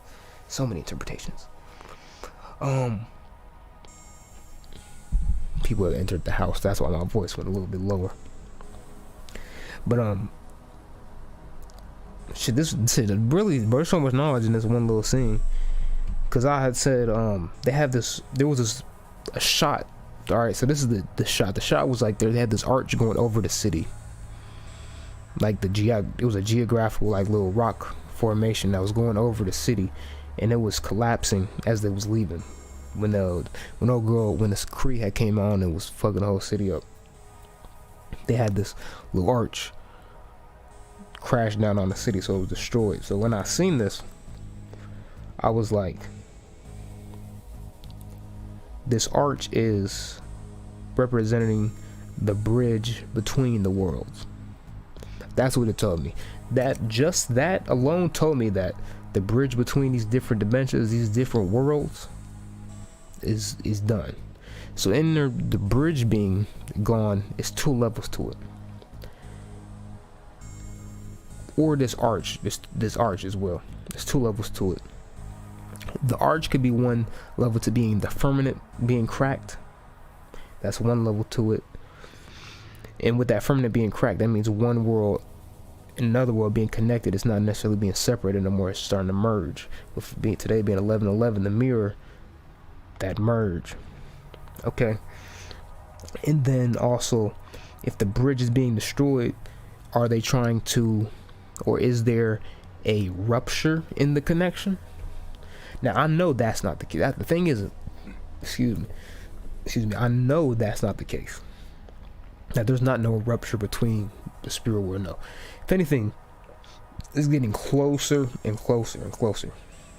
But what if they are trying to do something? What is it that would make this, that would break this connection? And then it dawned on me, right in plain sight, a goddamn war. A war. Think about it. If all your energy, all your focus, your concentration is on this war, this conflict, you're not even tapping into the spirit. You're not even tapping in with yourself. You're not even going through the war. See what I'm saying? You won't know nobody over there, nigga. They doing that shit over there. They doing them. Now, the thing is, on the backside of things, if you want to get political,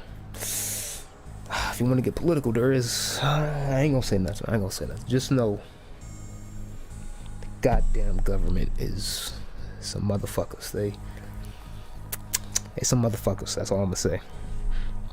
But the distraction here, the disconnect from the spirit world, between the disconnect from the worlds, would be what caused the destruction of this bridge in this film, and that destruction would be war. So the war itself would be the distraction.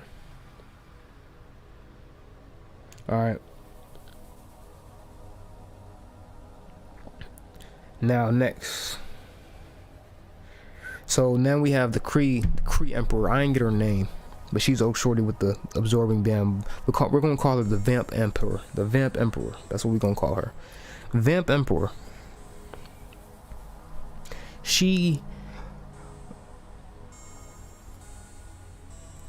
So we get a scene of her back on her world, on her planet, right? And this was very interesting. Their world was like their star was dying. They were struggling. They were struggling. It wasn't looking nice, even though it was a few kind of futuristic, symbolic as well, being futuristic. Old girl had all the citizens, all the people had on masks. Okay, all the people had on masks, and this goes into, and she said this was because of what Captain Marvel did 30 years prior. When Captain Marvel, the first film takes place 30 years in the past. So now that's 30 years forward. they see the effects. So all of them had their mask, right? And what happened was, with her going to these different worlds and taking their resources, she was able to help them breathe again. So they was taking the mask off in this film.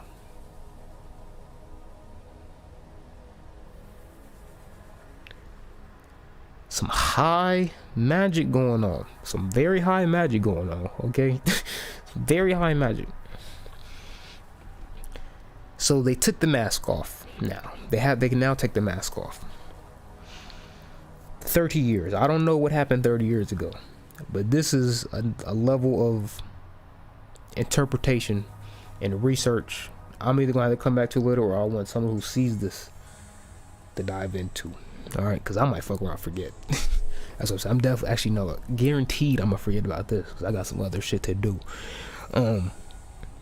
But very something to note, something to look at with this film. Keep in mind, this is Disney. Disney always doing some symbolic shit collectively in their films. They're the biggest fucking, I think, isn't Disney like the biggest company or some shit? But if you watch Quantumania, especially watch my Quantumania decode, oh, you'll see what I mean. You'll see what I mean by the symbology. Alright. Especially on a world stage, the world theater, that's what it is, a play that's going on. So, and they tell us through the movies, they do it symbolically. So next we got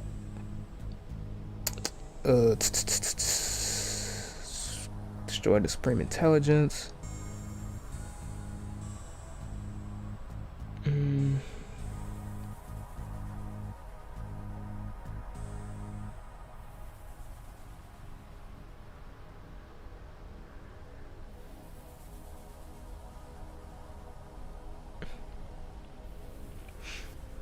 think I might have touched on a lot of shit, no cap. I touched on a lot of shit.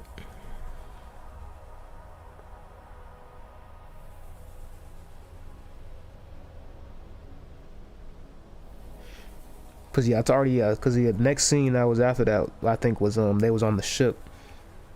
Captain Marvel, they was all talking. So all three of them were now in the same room together. They weren't all transported in between different dimensions. They were all now in the same spot. So they were now in sync. So in this, they were meeting, they were conjoining, they were coming in harmony. So this is where you were seeing the work, the shadow work, take place. It happened in the home, very symbolic as well. Bastet came through in this film. Cthulhu came through this film, them together. Because you had these cats, they had all these goddamn tentacles, right? When I first seen them, I was like, oh, that's Cthulhu, because they was in these tunnels. And when I seen the tunnels, I just immediately made me think of the crevices of the mind, the tunnels of set, the subconscious. That's what it made me think about when I seen these cats in the tunnel in the trailer. And then it got confirmed as Cthulhu later in the film, because one of the cats had birthed new cats, resurrection. And what the cats had did were, now I'm really skipping forward.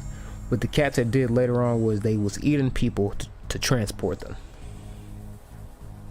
from one world to the next, from space to Earth.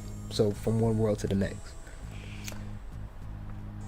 I know that sounds a little crazy, which it is a little crazy.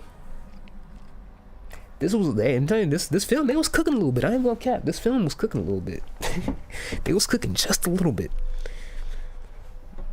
There's some sauce in here. I'm not gonna cap. They was as like on a real, like as a regular movie. How good was it? It was cool. It was a cool film. It wasn't as good as The Creator. The Creator was fucking fantastic. The Creator had me crying at the end.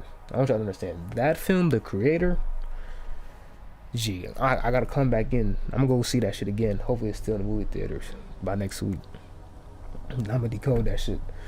That motherfucker was, oh my god, that shit had me crying. G, that shit was fucking amazing.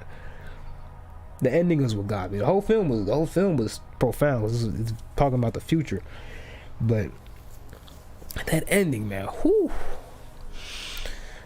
I don't know if it was the shrooms, but man, the subconscious work that was happening, very profound magic right there. that film. But this Captain Marvel,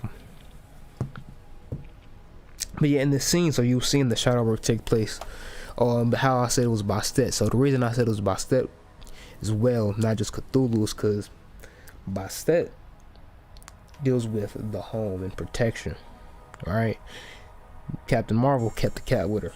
Now, it wasn't a black cat, but this cat was protecting her ass. This cat was motherfucking demon. Was definitely the protection. All right. And then also in this film, another thing Bastet works on, because I work with Bastet personally. She also helps in the realms of shadow work, the work itself, pleasure, being comfortable, accepting self-love as well.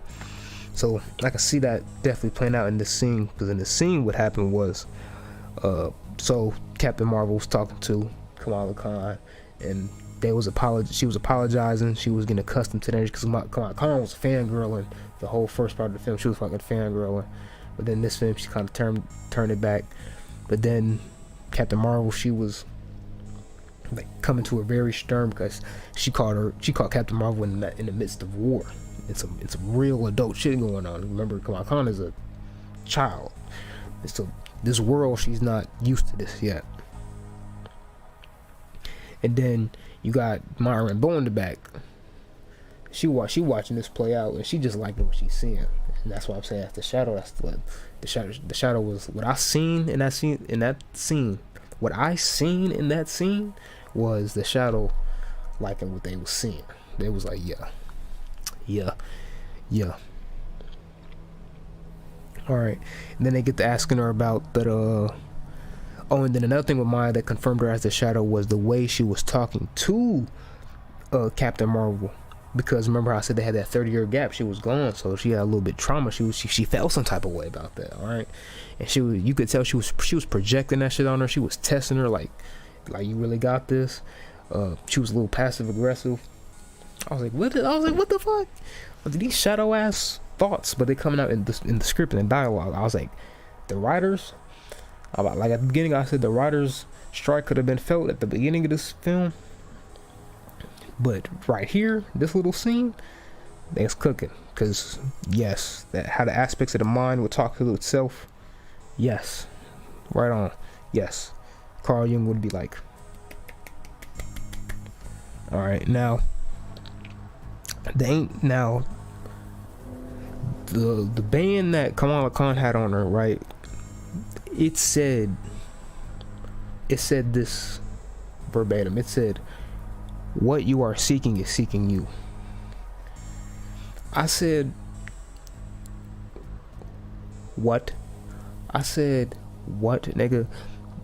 When I seen this shit, I was like, okay, this band, this artifact, this little power, the secret power she has, says what you are seeking is seeking you.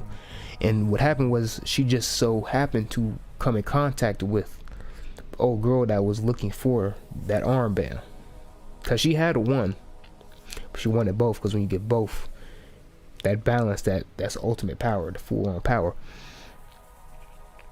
But so what she was seeking her, right? Now it's a two-way play on this level, because they didn't say nothing about how Kamala Khan was seeking out Captain Marvel. They didn't touch on that. That's the real manifestation from this armband, because what Kamala Khan was seeking out was she wanted to be with the Avengers. She wanted to be with Captain Marvel. She wanted to be like her sidekick, or she actually said that she was on her level, her own superhero like Captain Marvel. She called herself Miss Marvel, Captain Marvel. I think she goes by Miss Marvel. I think that's the name of the show, isn't it? Miss Marvel. That's why I keep saying Miss Marvel. So yeah, I think the name of her show is Miss Marvel, Kamala Khan. Then you have Captain Marvel. But her whole thing was that she was seeking and wanting to be with Captain Marvel. So that armband she had was literally attracting her reality. It was literally manifestation, one 101. Law of Attraction 101. What you are seeking is seeking you. Message. As well as what old girl was seeking, Vamp Emperor, she was seeking that other armband, and she just so happened to come in contact with her. They was in the same room and she didn't even realize she had the armband. That's how this shit go. That's like, spiritually, that is really how this shit goes. Alright, so you can be seeking some shit, it'll be right in front of you, hidden in plain sight, and you won't even know it if you're not conscious. If you're not conscious of it or paying attention, in tune, in sync with the spirit, with the universe, not gonna see it. It's gonna blow right past you. It could be right in front of you. Now, a good film as a ritual, some magic. This is what something now I'm about to start bringing forward, just giving y'all films to watch for with intention for magic. All right, because these films be having underlying themes, and they are rituals in and of themselves. So they're about a whole story. The stories are hyper sigils, movies hyper sigils, music's hyper sigils. It's about how you use them intentionally. That's the alchemy. So you can listen to Finito and say fuck all your ops. That's your protection magic. Now, or on some baneful shit, fuck all the ops. Listen to any hardcore shit, trap shit, or also money manifestation. Listen to me. You get it. Listen to my watch my music magic video. I go into it in there. But what I want you to do is watch the film Knives Out, Glass of Thieves. The film Knives Out, Glass of Thieves, I think that's the name of it. I know it's Knives Out for sure. That whole film is about shit being right in your face and you not seeing it. That's the whole film. So the ritual is, when you watch this film, you're going to get that ability to see what is right in your face, but you're unable to see it. That's the ritual. That's the spell. The name of the film is Knives Out, Glass Thieves. Alright, now y'all do that. Let me know your results. For me, it has worked greatly. Some shit I still be missing. You're not gonna pick up on everything, of course, but understand there's a lot of shit that could be right in your face. There's a lot of shit that could be right in your face. But the key is you picking up what you need to see, what you need to find out. That's the key essence. What you need to know. You don't need to know everything. You just need to know what you need to know. Who determines that? You. And the universe. Co-create with the universe. Alright, look at these comments. Green, is it okay to listen to Slime, Cedar, or BZB? It depends on their lyrics. Depends on the song. It depends on how you interpret their songs, what you're using their songs for. Yeah, you can listen to them, but my thing is, you need to listen with intention, not just listening to their shit, getting caught up in the beat. Because a lot of you niggas and females, all y'all will do is listen to music, get caught up in the beat. Y'all will hear the words and know all the words, but y'all not paying attention to what really is this nigga saying. The flow might be fucking crazy, but what is he really saying? The beat is just so powerful. That's why music and beat production is so powerful, is because it's giving you enough space and getting you in that hypnotic state, a trance, so that you can get those into your subconscious, into your mind. That's why a catchy song can get into your mind.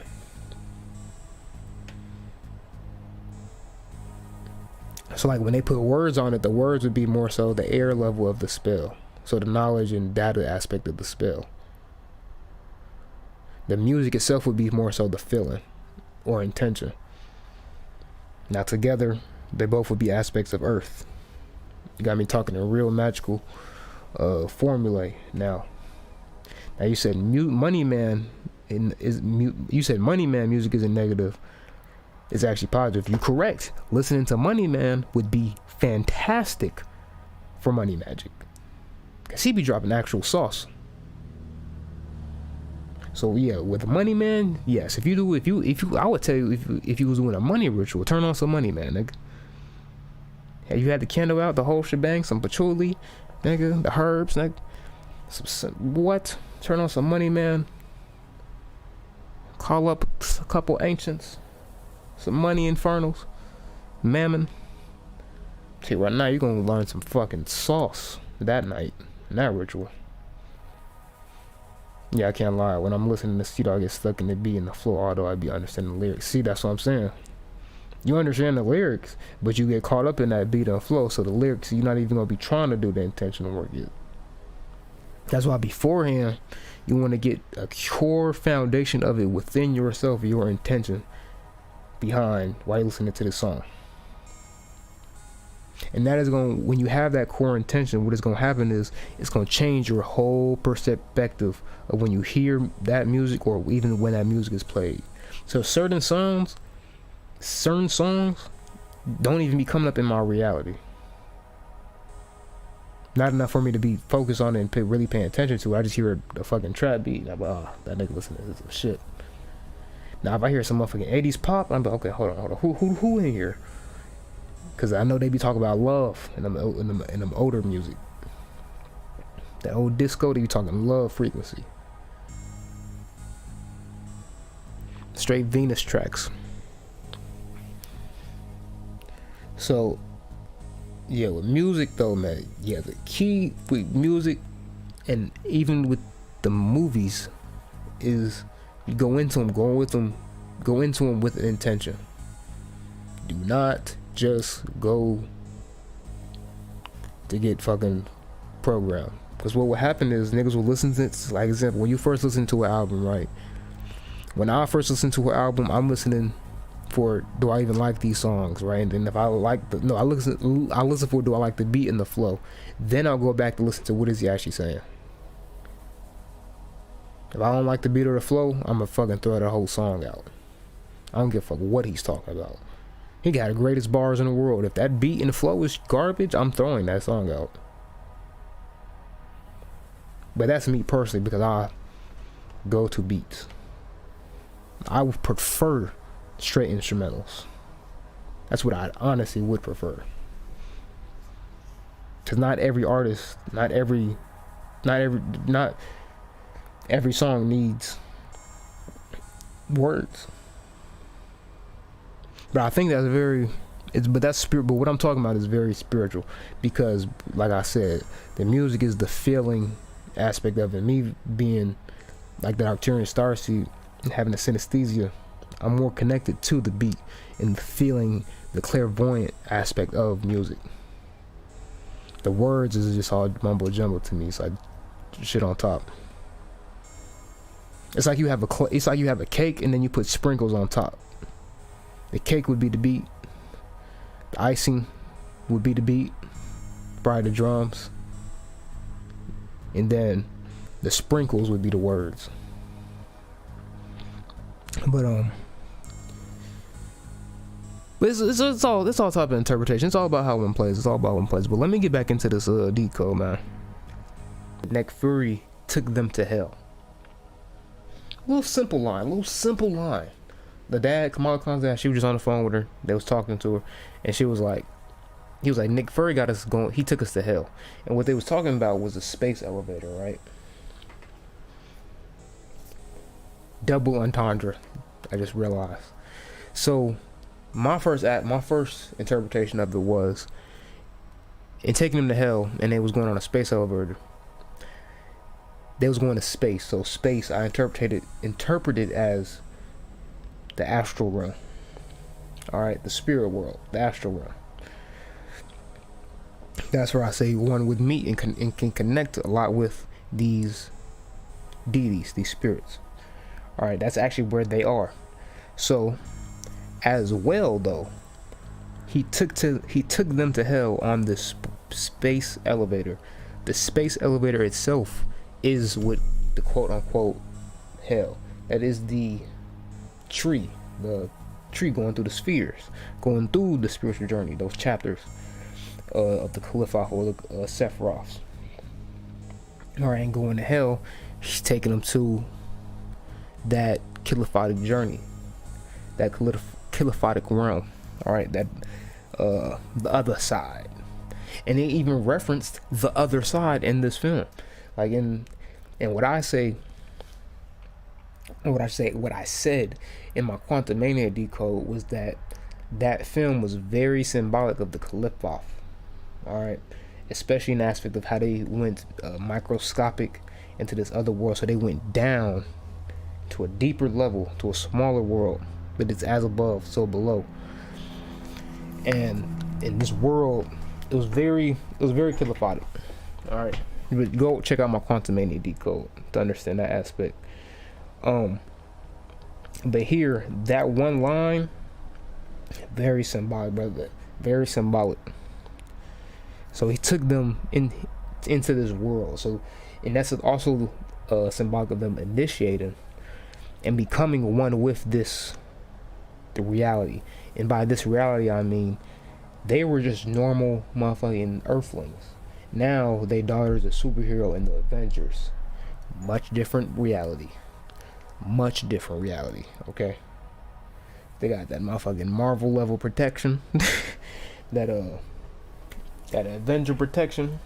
I forgot what they call that system.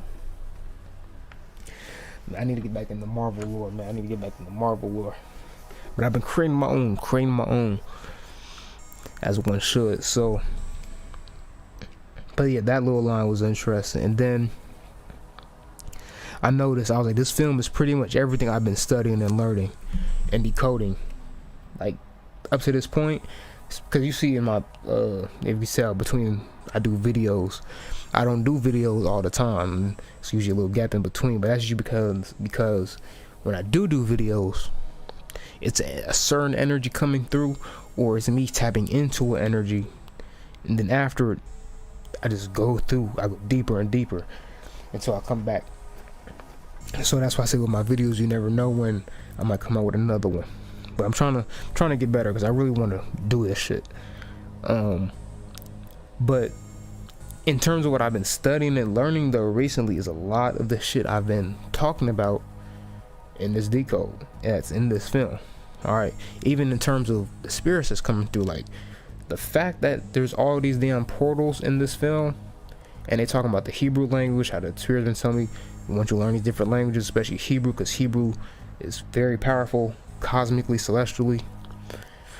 But the portals is very profound because this nigga Belphegor is the Lord of the Gaps, and I interpret that as him being a portal maker. And he teaches me a lot about the art of sigils, and even how not necessarily how hybrid sigils work. Hybrid sigils I learned out more so from Baal. There's also the aspect of deities. Belphegor talking about how like sigils work as portals though. How sigils work as portals to these different energies. That's one thing he's put me on. All right, but it goes deep because the question becomes, what is a sigil? So now if you combine that with the hypersigil gnosis, like how I said with beats, and with my beats, they become portals or little energy pods of spirits, of deities, of aspects, of energies, whether it be for manifestation, whether it be for communication. Depends on how one uses it. So like myself, I recently put out that Elementum beat tape, and then I put it out again as a meditation tape. So the way I use Elementum, how I'm trying to tell niggas, is it has all 5 elements. So in it having all 5 elements, you can use it to tap in with any spirit, whether it be through that spirit beat, tap in with any spirit. Same thing with the meditations. The meditations do it same as well, or you can go through the whole tape. So what I'll do is I'll do a ritual, magic ritual, and I have the Elementum playing in the background, because all those elements will be feeding the ritual, powering the ritual. Because when one does like the lesser vanishing ritual, the pentagram, and they're invoking, calling out the angels and those elements of protection, this would do the same thing if you put the intention behind it. That's the keys. It's all about your one's intention and how you use it. But the energy is there. Okay. Now the thing with Elementum is Elementum itself is based on, or based in, infernal goetic energy, because I made it with my man's Amdusius and Pina. So with that, it is based in those energies, but it still does the work. Now for me, I'm aligned with those energies and sync with those energies. For one that is not, it would still open them up. It would just open it up to that more so current, which is tapping in and awakening their junk DNA. Because that's what they do. That's what demons actually are. They are your personal genies. Demon, genie, daemon, genius. So these are all aspects of you. Alright. Just knowing how to communicate and work with them. Ain't gotta constrain them and shit. Put them in a whole magic circle and shit. You ain't gotta do all that. It's a lot more simpler. So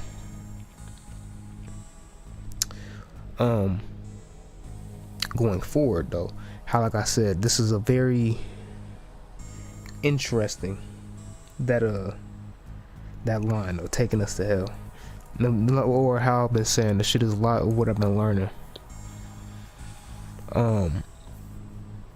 Even with the aspect of the triple goddess,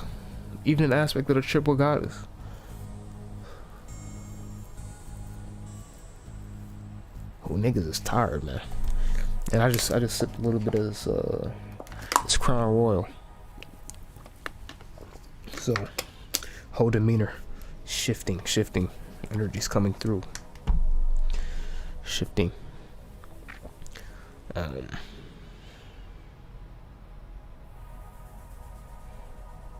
All right, so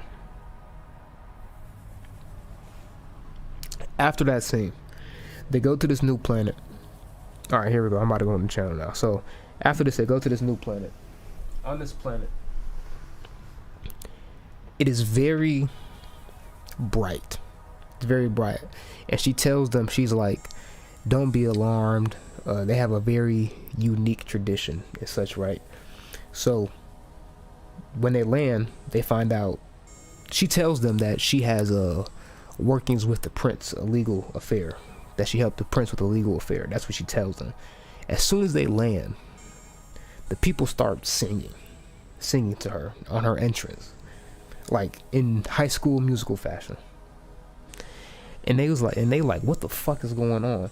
And then she tells them, she's like, their language is singing, so they don't understand you. If you was to talk to them regular, like they'll sing in English. That's the funny part. They'll sing in English, but if you was to talk regular, like how I'm talking, they wouldn't understand you. But if you was to sing it, they would understand it completely. That's just their language. Now that was very profound, because I always say, and this is the sauce, to connect with the spirit, all you need to do is sing and chant their name. And I learned this because with angels don't necessarily have like with daemons, they have ends, which we use them as like has like a phone number to them. The end, you use like a phone number to connect with the infernal, the goetic spirit, the daemon. Or what I learned is that with angels, just sing and chant their name. I learned that from Saran the Shaman. Shout out, bro. And that has worked even better for me, just singing and chanting the name. Because a lot of the spirits, a lot of the Goetia especially, infernals, are fallen angels. So that aspect of them, you're calling forth. Alright. And I've seen it work with other spirits as well. As well as when you sing, you're putting more intention and energy into your vocal cords, and you're singing it out loud. Or if you're doing it internally, it takes more energy to do such.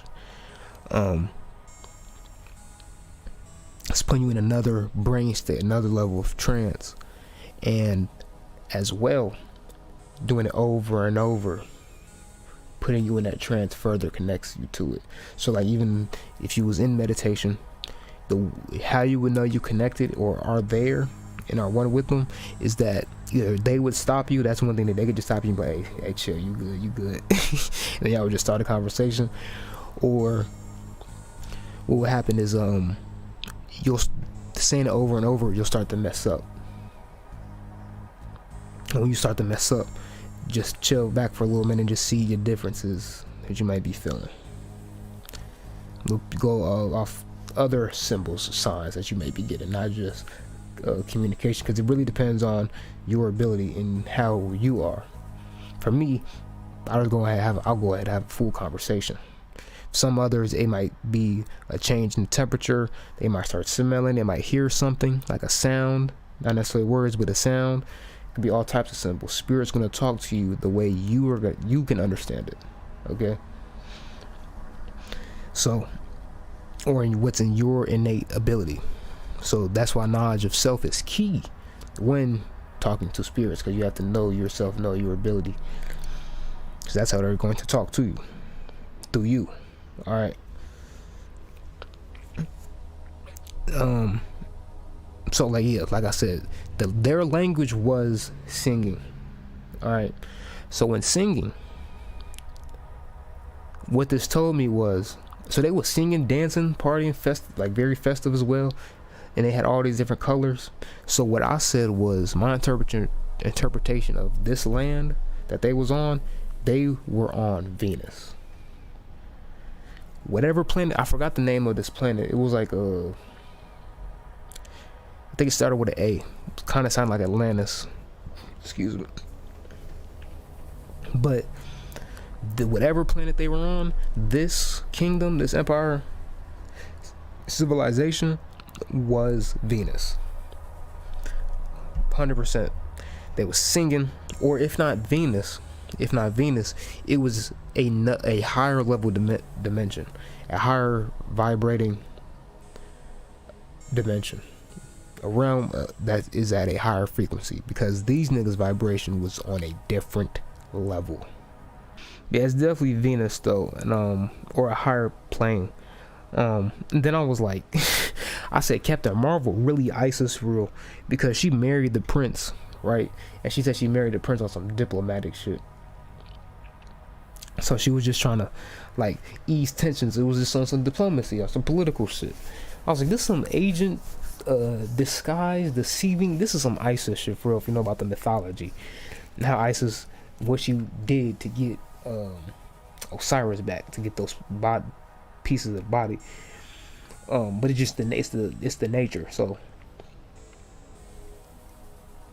but and then what I seen was Kamala Khan, Miss Marvel, she was like, she's respecting the flow, because like out of nowhere the prince that came up right, and then like you can see the camera was on the prince.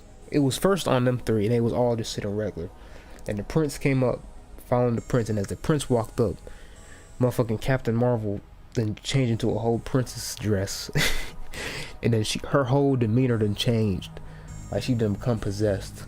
So she didn't follow this nigga autonomously, coming for like, and motherfucking, they started singing and dancing, doing. She's now one with the culture, and Kamala Khan was like, she's respecting the flow, and I was like, yo.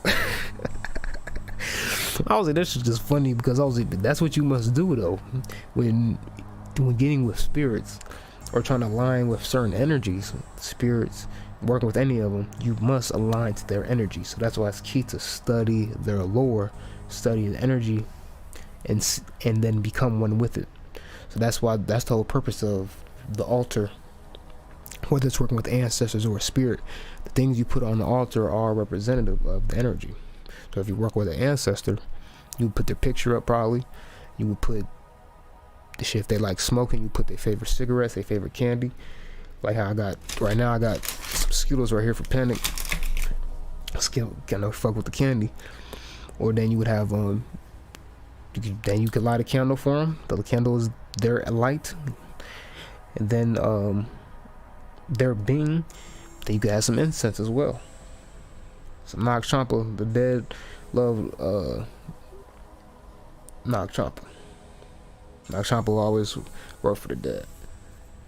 So, but or if they was in the spirituality and you know their favorite incense, you will like that.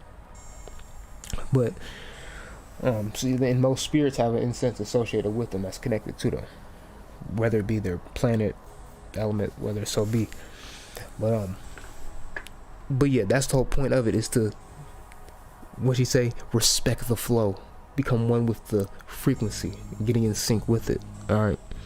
And she did just that. She changed her whole wardrobe, her whole gown, her whole being, got in sync, because it wasn't regular clothes, but then she had to dress the part. Okay. To get done what she needed, because she needed, bro, to they needed weapons, because the Kree, old girl Vamp Empire, she was on their ass and the clock was ticking. So certain things must be done for certain things to get done.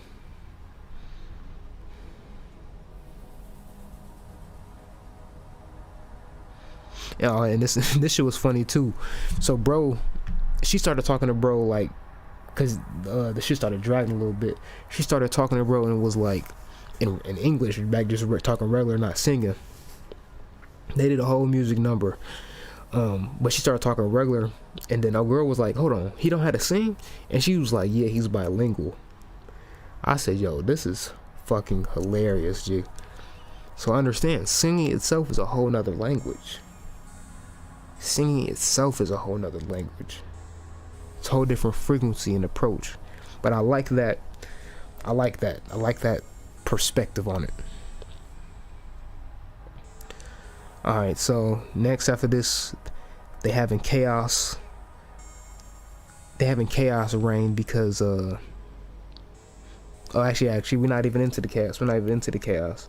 But now they're going through the city, they're getting ready for the battle, and before they're getting ready for the battle, they're trying to give Maya Rambeau like a name, like a superhero name. Now, the name that Kamala Khan had came up with was Lady of Light Pulsar. And I was like, as soon as I heard this, I was like, that's the name of the spirit.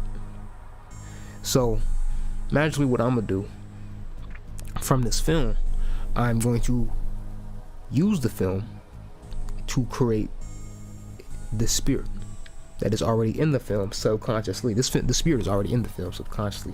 They just don't bring it up. The writers who put this film together, they may not even notice. Even the Marvel, they might not even notice. That's why I say I'm creating it.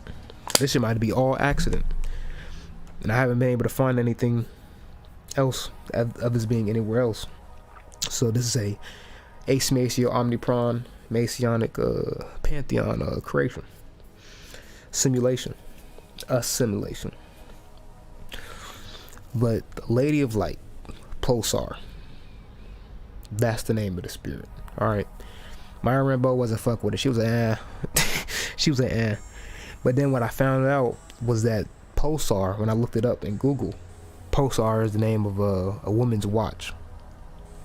So it's definitely in sync for what this spirit is about to be. So this spirit, I'm gonna do another video on this in the future to go further with this spirit, because I'm gonna flush it out, really channel it, get the energies refined, because right now it's still chaos. We're at the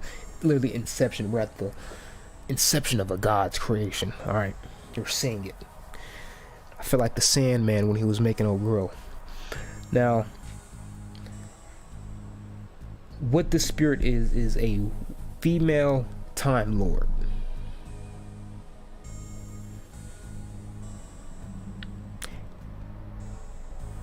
Time Lord.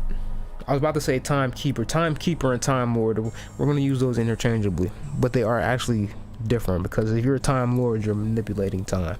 If you're a Timekeeper, you've just mastered time and have transcended it. Now, the colors I had got for it was the colors of their attires, because they had just got a new wardrobe, which was, it was red and blue, white, then they had gold and black. Pretty simple colors: red and blue, white and black, and gold. Alright, so those would be the candles we would use in ritual. And then the essences I said for what would be the powers. What would be the powers of this being? I said stellar magic, of course, tapping one into the stars and that celestial energies. So in working with celestial energies, maybe tapping into some angels, but as well some daemons, infernals as well, fallen angels. Then you have astrology, because we're dealing with the stars and that connection that you have with the stars, how that manifests down here as well. Then you have time travel, because of the triple goddess aspect. I got time travel and them transcending these different worlds and how the shit played out over 30 years. So this is a long spanning storyline we got going on here. So that's where I got time travel from, as well as the watch.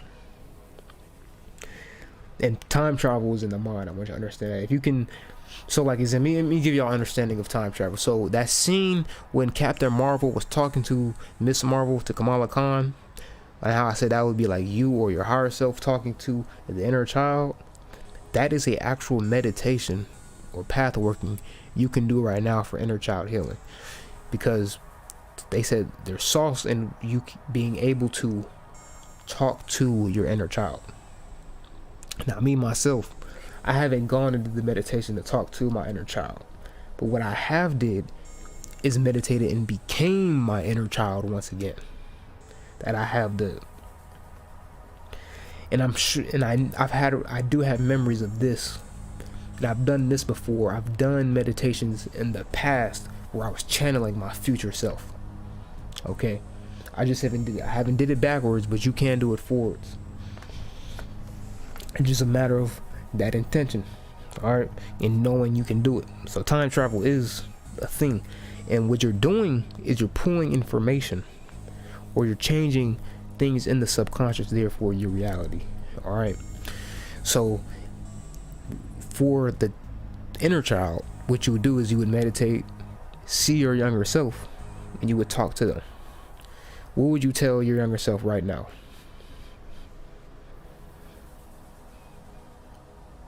Simple question. What would you tell your younger self right now? Now I want you to go to meditation and go tell them that. Okay. But that's time travel, mental aspect of it. Not everything is physical, guys. Understand, a lot of shit is mental.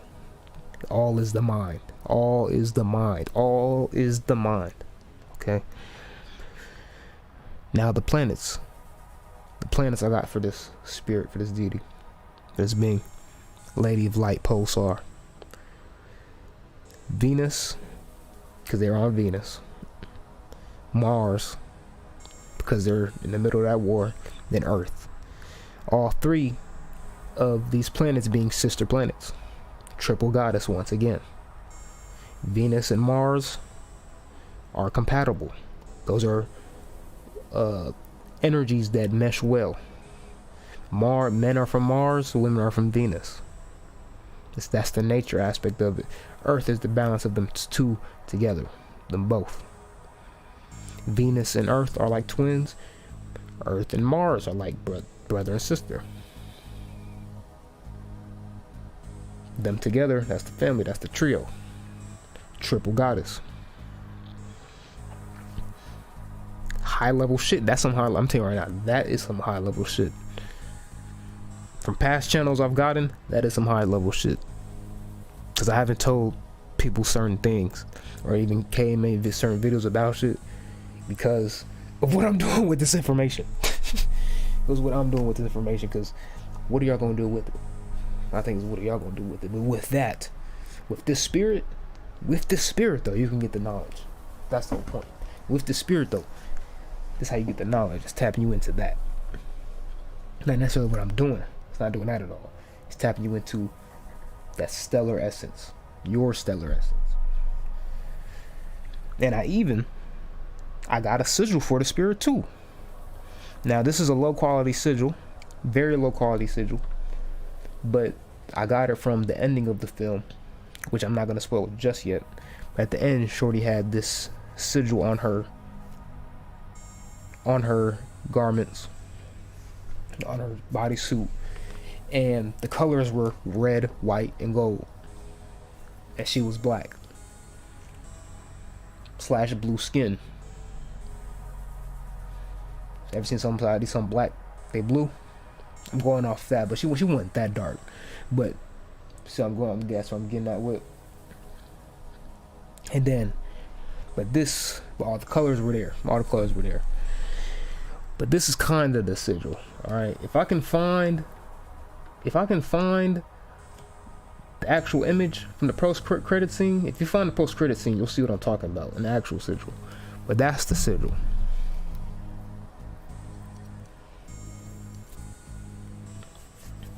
Now, if you want to tap in with that, I hope you was writing notes about the spirits. You should have a whole form.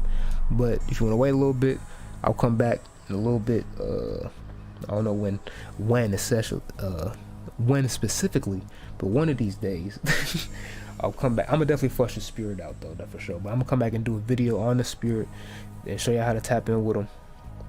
And then I'll probably do another video. That video I'll just put out for free, and that'll be on my page. Then I'll do another video with the actual ritual with this entity, so you can contact how to actually see how it's done, actually get the word, get the energy from the video, as well as notes I pick up from them in the video. Actually do that, but that will be on my Patreon. Actually doing that will be on my Patreon. When I do it though, I will let y'all know for that one specifically. If you go on my Patreon right now, you'll see some high magic sauce, some music magic sauce, and some of my old I got some DD studies up there, and I got some high magic sauce and meditation sauce up there. It's a lot of things on the Patreon, so definitely tap in with the Patreon if you haven't already. Patreon coming with that more in the future as I get more active with this own content, because once I get up with this, and when I say up, I mean like consistent coming forth, it's gonna trickle back. So but that Patreon is definitely worth it though, because as well in my Patreon, on one of the top tiers, I got my library, my occult library, which anything you're looking for, you're trying to learn, is in there. All the occult sauce, the gems, the real shit is in there, and I still gotta add more to it, but just gotta get the Patreon, that tier. Just read the tiers, you'll see what's in each one. Tap in with me. So, but yeah, that was that spirit. But yeah, I'll do a video on her later. But the name, Lady of Light, Pulsar, Lady of Light. So yeah, they're on this battle on Venus, and the prince, he told Kamala Khan to start using her scarf as a weapon.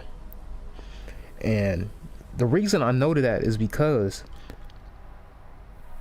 for Venus, that's what I'm saying, if Venus had a civilization, and what Venus is based off beauty, luxury, fashion, using your scarf as a weapon makes sense.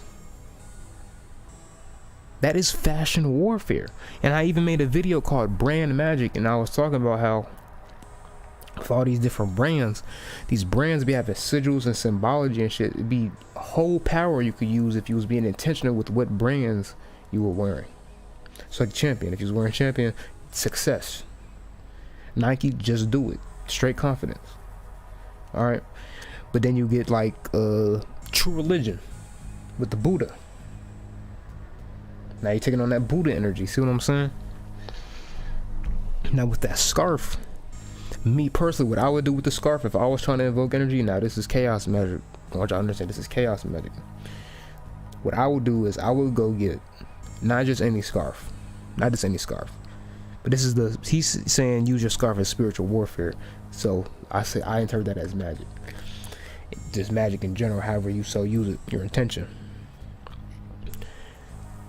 So what I would do is I would grab not just any scarf, not a Gucci scarf. I would grab a Burberry. If I can get the Burberry, I grab the Burberry scarf. The Burberry scarf is specific because of whose energy I'm playing on. Okay, if I'm not getting that Burberry scarf, I'm gonna go to the AEW website. I'm getting that MJF scarf, and I'm taking on the energy of MJF, who's the AEW World Champion right now. But he's the ultimate in wrestling right now. MJF is the best, one of the best on the mic, and he's really nice in the ring. When I say a good wrestler, he's top tier. He's top tier. He's one of the best in the business. Okay. And his matches don't even be so crazy. He not dropping off shit like Jeff Hardy and shit. He doing real simple shit. He just makes shit matter. Makes it feel real. That's what makes a good wrestler. So that's what I'm saying. So that's the energy I would do with a scarf. And with not just any scarf, the MJF scarf. MJF, if you're seeing this, I'm in the Midwest. Not everything is mid. Not everything is mid, G. Not everything. Not me, at least. But some shit is mid. Now, another thing I would do with the scarf, simple shit. Y'all heard me bring up Time Lord earlier. If you don't know where Time Lord comes from, Time Lord comes from BBC show Doctor Who, or that's where I got it from. Right. So I grew up. One of my favorite shows growing up was Doctor Who, and Doctor Who is a story about this alien, this man that traverses different worlds in his TARDIS, the spaceship, which is bigger on the inside. It's like a phone booth, but it's bigger on the inside. It's a spaceship. And he goes to these different worlds. He goes across time. Goes across the universe, across galaxies. Gas concept. Very spiritual. That my inner child really fucked with. My inner child fucked with Doctor Who heavy. Where's my sonic screw? I got that motherfucker right here. So what y'all know about what? It's that shit right here. But Doctor Who, it's that Matt Smith joint. It's my shit. So one of the things with Doctor Who, one of the older doctors, I forgot what number he was, but he was the one with the afro, but he would rock a scarf. It would be a crazy colored scarf. So if I wanted to invoke my Doctor Who Time Lord energy, get a crazy fucking colored pattern scarf.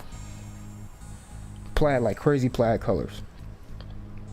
If I'll put a picture up and edit, you'll see what I look like, what he looks like. Then you have but what the Time Lord does is, like I said, traversing these different worlds. So how that could work spiritually and magically, what that would look like. This is what the magic would look like. This is what it would do practically. When I'm awake, wearing this scarf in ritual, I will be able to pathwork and meditate much better. I'll be able to astral travel, out of body experience, all that much better. I will be able to tap into other worlds much easier. Even though I was sleeping, traversing different brain states, much easier. On another profound, deeper level. Okay, that's with the Time Lord scarf. And another thing the Time Lords do is Time Lords have the concept of reincarnation, but it's in the sense of they don't die, they regenerate. So this is basically what happened was the actors in BBC, when they had the first Doctor, he was old, and the show was such a success, they didn't want to end that shit, so they had to find out a way to keep that shit going, and they came up with the concept of regenerations. So what they did was, in the lore, they made it so Time Lords have like 13 regenerations, and they had to break that shit because Doctor Who is, I'm telling you, Doctor Who is a big fucking show. Doctor Who is a big show. So, or was at least. I don't know if it's still as big as it was. I haven't tapped in since the last Peter Capaldi became Doctor. Matt Smith was my guy. I tried to watch season 1 of Peter Capaldi, and the writing wasn't there, but I think that's because they got rid of Moffat. But Doctor Who, with the regeneration, what is essentially happening is you're coming in, the doctors be going from one personality to another. Alright, so with this scarf, I could use it to channel different spirits, different deities. Alright, so what I would do is, this is actually a fire meditation. I would get that scarf, and then I would see myself going through the regeneration process, and what that looks like is your whole skin becoming golden and misty, like that type of order. That's your whole body and skin comes in, your face changing into that new being, and then they will come back as a whole new personality. So you can look up Doctor Who regeneration and see what that looks like. And basically do that for, you could do that with spirits, you could do that for on a level of self, changing and evolving self, healing self, tapping in with self. What self are you awakening today? Are you regenerating into today? But that's a very powerful ritual. Oh my god, that's a very powerful ritual. Very powerful.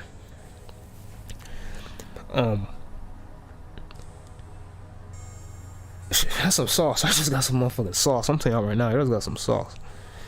Shout out the magicians who gonna see this and use it. Let me know how y'all results is with that. I'll let y'all know mine, cause that's right now. That's gonna be fun. That's gonna be fun. I'll tell you, that's gonna be very fun for myself. That's, like I said, my inner child. Doctor Who's my shit. And that's another thing with inner child. The inner child is gonna put you on so much magic. Inner child is gonna put you on so much magic, so much imagination. Using your imagination, because that's the key of it. You must be tapped into your imagination. Magi nation. All right. So you're creating your reality is that imagination. All right. Your imagination is not fake. Just because you're imagining something doesn't mean it's not real. Just understand what you're seeing, what you're experiencing. Use your imagination to create your reality. That's what artists do. That's what shamans do.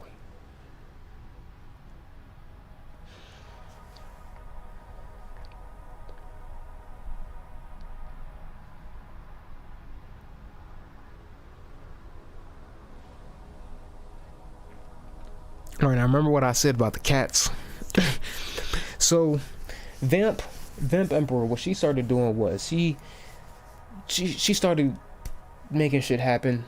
Boom, beam into the sky, motherfucking atmosphere collapsing, Star of David hexagon opened up, portal opened up, and she started fucking up everything, G.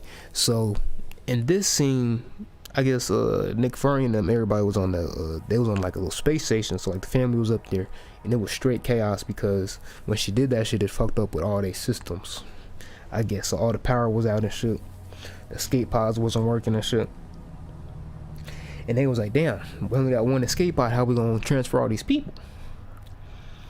And what Nick Fury realized was they got all these damn cats, because remember I said the one cat had birthed all these new cats, and they was swallowing everybody. They swallowed everybody and was transporting them. So all these cats, they was going around swallowing everybody, forcing them to get swallowed. Everybody was running. Everyone was in fear. And this is key, this is very symbolic. Everyone was running from these cats because they was eating and swallowing everybody. So what it looked like was these motherfuckers getting ate up and dying. So they was running from death. Okay? The cats were taking them from one world to the next. They were transporting them. These cats were spirit guides. These cats were protection. Remember I said they were Bastet. How they Cthulhu. The resurrection in them coming from one world, going through death, and resurrecting, coming back alive, getting swallowed, spit back out. And I was like, see, That's fucking crazy. Especially when they got to Earth. Because when they was coming down, right, they was all bunched up in the one little escape pod. And the motherfucking cats, because this nigga Nick Fury was going the wrong way, he started crashing the ship. So the ship was turning and twisting, and the cat started throwing up. Alright. So I was like, it's literally that transition in chaos. It's literally you seeing chaos manifest between the world. That's literally what you're watching. You're literally seeing chaos manifest. Chaos manifestation. From a hot one plane of existence to another. To Earth. So they was in space. They was about to go, when he was going the wrong way, he was about to go to the other dimension. And then she got more chaotic. Then they fell down to Earth. Then everybody got spit back out. Still alive. But the point is that they was running from death, and that's the illusion. That death was an illusion.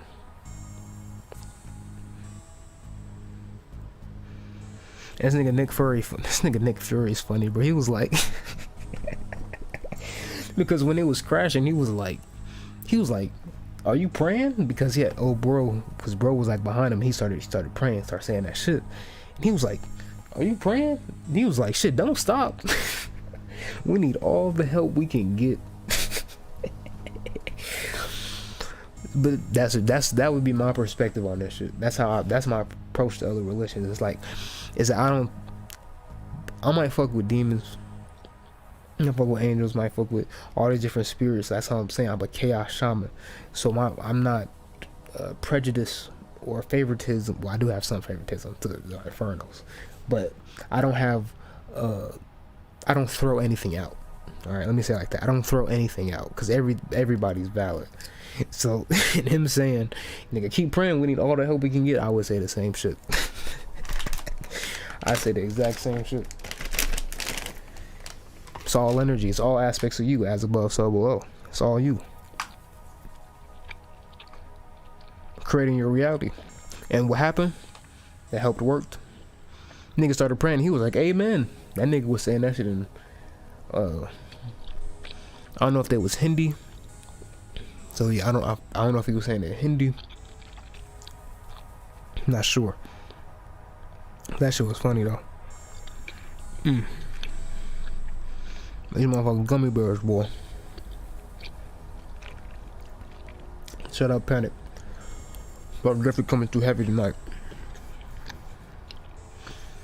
Like Panic, I ain't just gonna throw this shit up. I'm actually edit this a little bit. This shit's still gonna be long. This shit's still gonna be long as fuck.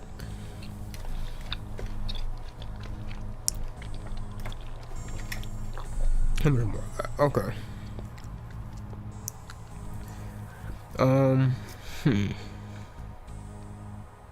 See, when it was on Earth, what I peeped was when Nick Fury started looking back at the sun, right? He could see the sun was dimming, and that's because a girl she had opened up a little portal in front of the sun, so the sun was about to get its energy vaporized. There's definitely an interpretation of that. I'm just too lazy to interpret it right now. But that sun was about to get vamped, and what ended up happening, but from Nick Fury's perspective on Earth, the sun was dimming. So when I seen that, what that made me think of was the eclipse. And we just recently had 2 eclipses in October. So we could be talking about that energy, something happening with that, as well as when is the next eclipse? When is the next eclipse? And the power in those astrological events. All right, because we're just seeing symbolic manifestations of it here, but there is true power in these symbols. The symbols are just a message. All right, the symbols are how we decipher and understand them. So what was happening up in the skies was they was started battling. Old girl had the armband on, and she was absorbing. She was still absorbing energy, so they was trying to fight her. All three Marvels were trying to fight her. They was all in sync, so it wasn't like they wasn't out of sync anymore. Because before they would be fighting, and then they would accidentally be shifting, so combat would look sloppy. Because one would be trying to fight, and then they would fucking teleport on accident and get their shit rocked. But then early in the movie, you'll see how they got in sync with that shit. It was dodging, shifting. That shit was actually pretty foul, because they were shifting between dimensions or in the same space and still keeping that synchronic fighting going on. So they was even doing that shit. But the thing is, she had that armband, so she was absorbing and taking all that shit. She was eating all that shit. So all the energy, she took it. So the energy ain't just go anywhere and just die. Energy doesn't die. Understand that energy doesn't die. So she took all the energy, transmuted it, and redirected that shit. So she ended up overpowering them. And she actually she ain't even overpower them. She actually did some real vamp shit. Some real emotional vamp shit. Playing on their emotions, because they all had got her down. Actually, they did all get her down, but then she started playing on their emotions, because how Captain Marvel had some guilt from destroying their world. She's the whole reason they had the whole Civil War and shit, and all these worlds are getting destroyed because of really Captain Marvel. So Vamp Empress, she played on that shit. Did the Fugazi, because she had made Captain Marvel promise, or basically they got the idea Captain Marvel could use her powers to restore their son, because their son was dying, and that's why in that story their son was dying, because that super intelligence fucking blew up and it fucked up everything and drained out the sun. That explosion. So Captain Marvel was like, okay, I'll use my powers to help your people. I'm gonna help you up for Hela, I think that's the name of it, was Hala. Very interesting with that name, Hala. Like Valhalla, and then you have Hell, Infernal Realm, Cliff-off Realm. And when I seen the realm, I was like, yeah, it looked like fucking the Cliff-off. Then you have that's why I was getting clairvoyantly. But yeah, try to help her up. Man, she hit that switcheroo so fucking fast.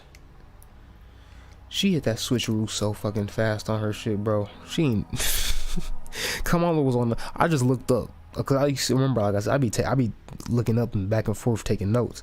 I just seen Shorty was on the ground. She seen that hammer.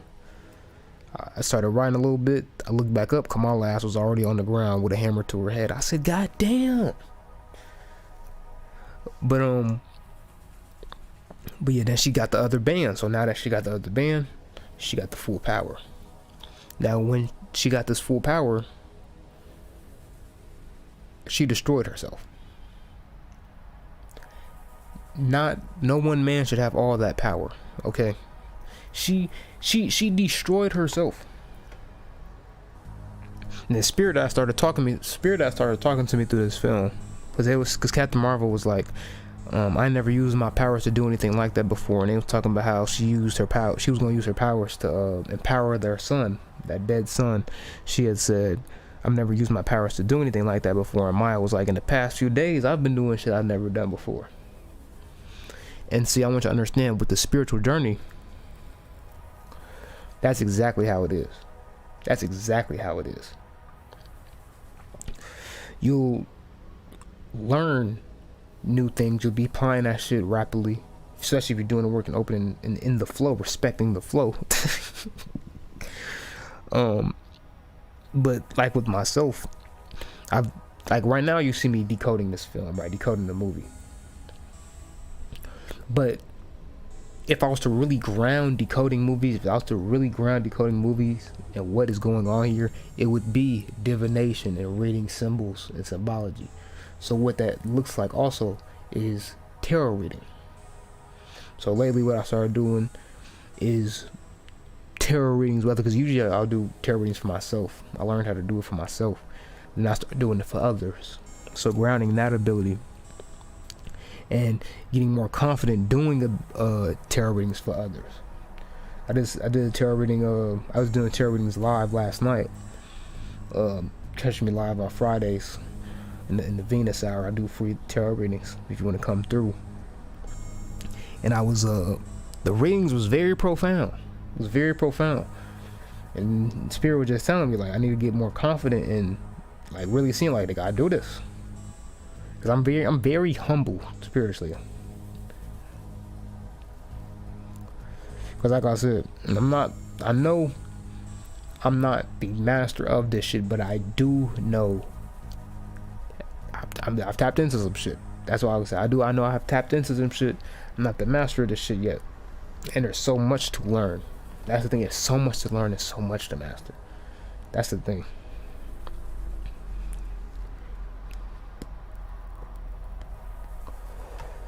But in time.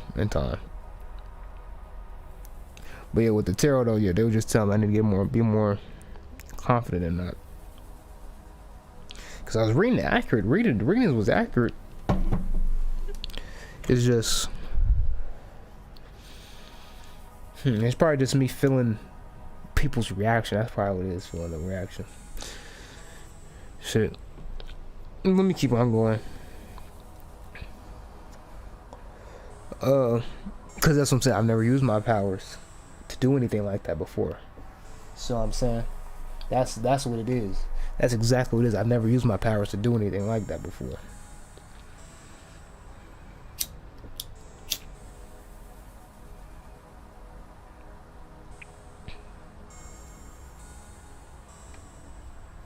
So like I said, old girl got both the wristbands, and she destroyed herself. And it was too much power. She became nothingness yet everything. So that is what certain magicians, certain cultists, that's what they strive to. They strive to get back to that nothingness yet everything. That is, even in certain yogic practices, so certain tantric practices, they want to become one with the all, going back to source, become nothing. Even in meditation, that is the sauce. Become nothing. Connect, be everything. Connect with everything. See the scope of everything, of the world, and how small you are, how you play into it. Whole bunch of different levels of that in meditation. But what she did is literally, she fucking zapped herself right out this bitch. She accomplished her goal, though. She did accomplish her goal, but she won the battle, but not the war. That's what I would say. She won the battle, but not the war. Because she wasn't expecting those bands to still be able to work after, and them being able to get those bands and being able to close what she did. Because all she did was, she made, at first she just had that quantum jump, so it was just a one level, it was just a portal at one level, so it would have closed. But what she did is she made that motherfucker a straight up fracture in space, so each world would leak into one another, not one just getting vamped into one. Now one, they would just be merging. So it was a whole fracture, a rupture in time space, as Maya Rambo said. And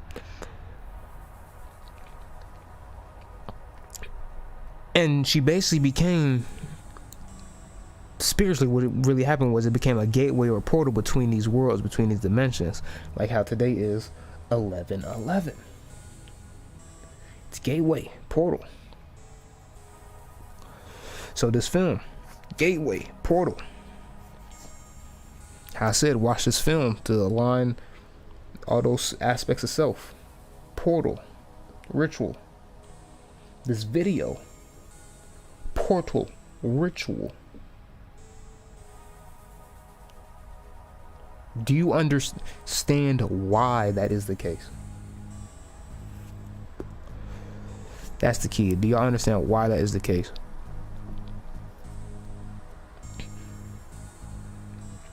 because it's all playing on the same things. These are all things that you would put your focus on, all things that are segments of time, energy, knowledge, experience, and you are taking it in. You are interacting with it. Now, everyone who interacts with it will not get the same thing out of it. Yet, what I put in it is so much, or whatever someone may put into theirs may be so much. How one person interacts with it may not be the same as another, but that's because they're seeing different aspects of the same thing. That's what I'm saying. Like in this video, I know not everybody's gonna understand what I'm talking about. Not everybody's gonna see this. I want people to see this though. But not everybody's gonna understand what I'm saying, or not everybody's gonna, because everybody's coming from a different level. That's another thing. Everybody's coming from a different level. Some people may be new to this shit. Some people may be advanced and been on this shit. Some people may see even more than I'm seeing. That's what I'm looking for. Cause I got questions. Like y'all see me, I still got questions of shit I'm seeing there.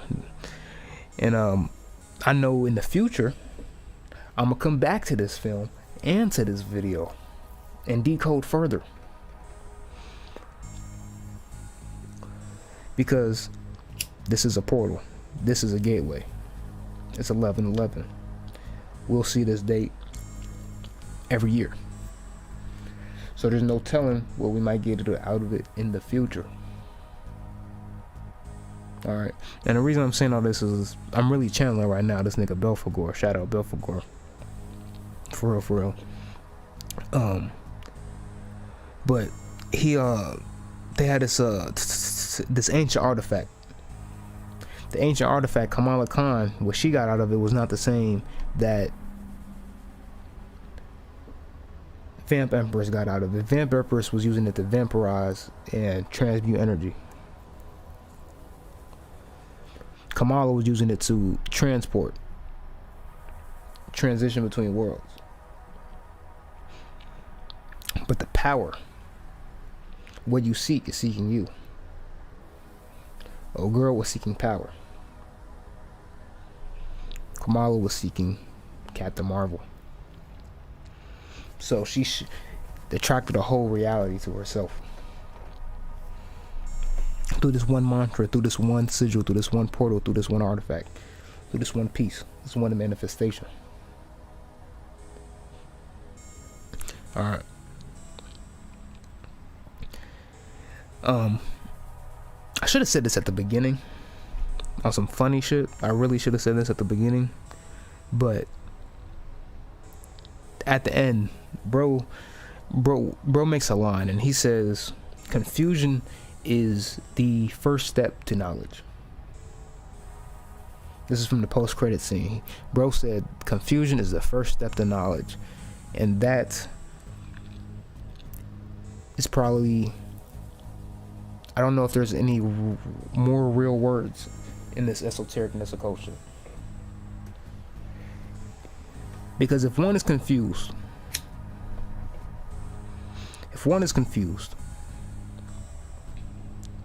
they have two options. Let that shit go, stay confused, and therefore go in psychosis, not knowing what real, know what the fuck is going on, just always in constant confusion. Or they go deeper and they truly find out and get the answers. Now that's dark, but I understand who's saying that. Now that's Set. that was Set who said that one right now coming through, because next year 2024 is the year of Set. As directed by my man Squatter Alchemist, the year of Set. This year was the year of Horse. Then we had it's also the year of the dragon, and dragons, as taught by my one of my old teachers, Yusuf, he said dragons talk in riddles, right? And a lot of spirits, they have dragon aspects, like Lucifer has a dragon aspect as a golden dragon. Now, when they talk, spirit, especially when you first start with them, they may talk in riddles, in symbology, in motherfucking phrases, paraphrases, like them old monk teachers in Bruce Lee films, and parables, riddles, rhetorical questions, IQ tests. They talk like IQ tests, but it's all to make you think and to figure this shit out, so you can see it and really truly understand that shit. Cause there is a code. I want you to understand is all this shit is in code. When niggas be like, we see the numbers in the Matrix, what you're talking about is seeing the code, the symbols, the spirits. Even me with these shades on.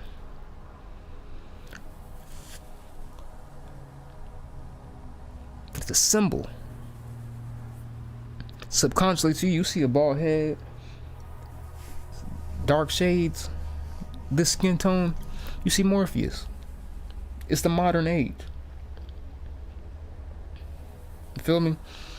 So that's the Matrix programming. So in that, you see an awakener. Alright. And the thing, how I know this is true nature and science and symbology, is because even when I myself see bald niggas with glasses, black bald men with glasses on YouTube talking about occult knowledge, I know they dropping some sauce. Shit, if they bald, got a beard, black, I'm telling you right now, this nigga is dropping some sauce. Guaranteed. Brother Panic, my man's Water Alchemist. I can name a couple more. It's a lot. Shout out my man's Al Atrazed. We're in the book of, he got the book of holography. Classic. It's a banger. Need to actually, I don't want to buy it. I need to get that. But I know what he's talking about in the film, and I know what he's getting at. That's essential. Everything is one. Everything is one. Alright. Let me stop talking in like a dragon and these riddles and these smoker. Niggas a deep channel, boy. So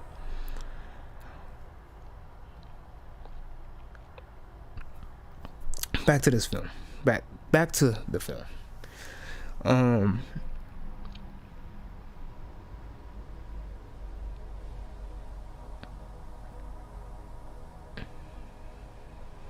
Okay, so like I said, they had a rupture in space after a girl destroyed herself.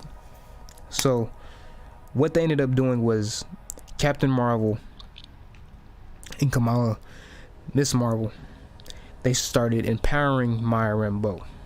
So this confirmed, when I seen this confirmed everything I was decoding about their aspects. This told me how I said Maya Rambeau, she was the in-between. She was the in-between spot. She was the unification of them, that shadow. It's in the essence, the healing that was that higher self, that self giving energy to it, the energy, the effort, as well as the reasoning, compassion, forgiveness, understanding, and as well as that inner child healing from Kamala. So the inner child and the higher self, or self, coming through to heal that shadow and that work. And then when out of that, what happened was she became this pure white light. She was fucking radiant, vibrating. And I was like, that is Pulsar, Lady of Light.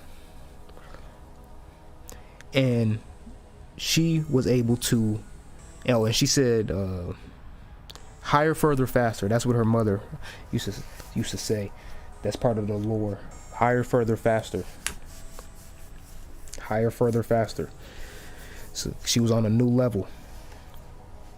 But with this new ability, with this new empowerment and her new self, this healing, this healed self, what she did was she went to this rupture and she closed it. But she closed it from the other side. And what Captain Marvel was trying to tell her was don't close it all the way because it's gonna close automatically. She was telling her just come back through, and what happened was Captain Marvel closed that bitch all the way. She was like, nigga, I'm good. She was like, nigga, this is what it's all about. So she was trying to give her life. She was ready for the other side. And what happened was she closed that motherfucking gateway and was on the other side. She was on the other side. Okay.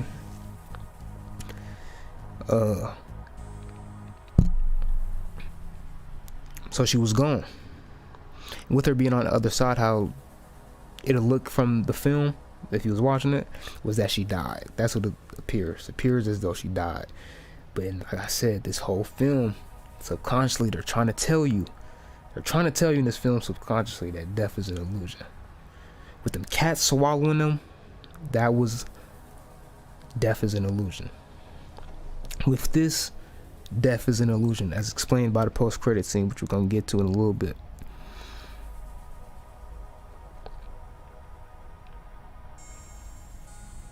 And then when I said she's stuck on the other side, what this told me was that I was like, this is some. I said this is an infernal realm for real.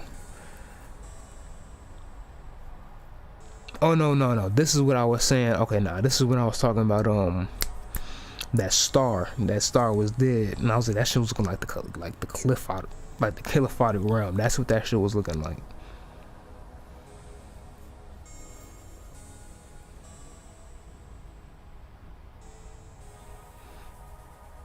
Me, I'm gonna cut that part out though, cause yeah, I decode that deeper. Especially I'm gonna explain it, but at that point, after old girl closed the doorway, it was pretty. The film was pretty much over at that point. Then we had that was back on Earth. Captain Marvel went to the Kree's world. World's fucked up, and she restored their son with her power. So she did keep her word, and she did do that shit. Even though old girl fucking destroyed herself, she did go back and heal her world. She made due on her karmic debt. And then after that, I noticed they had the Marvels. Their house was posted in Louisiana, and Maya Rambeau was saying she got her powers through walking through a witch's hex. Now, like I said, I'm not tapped in with the Marvel's lore. The only other witch I know in Marvel is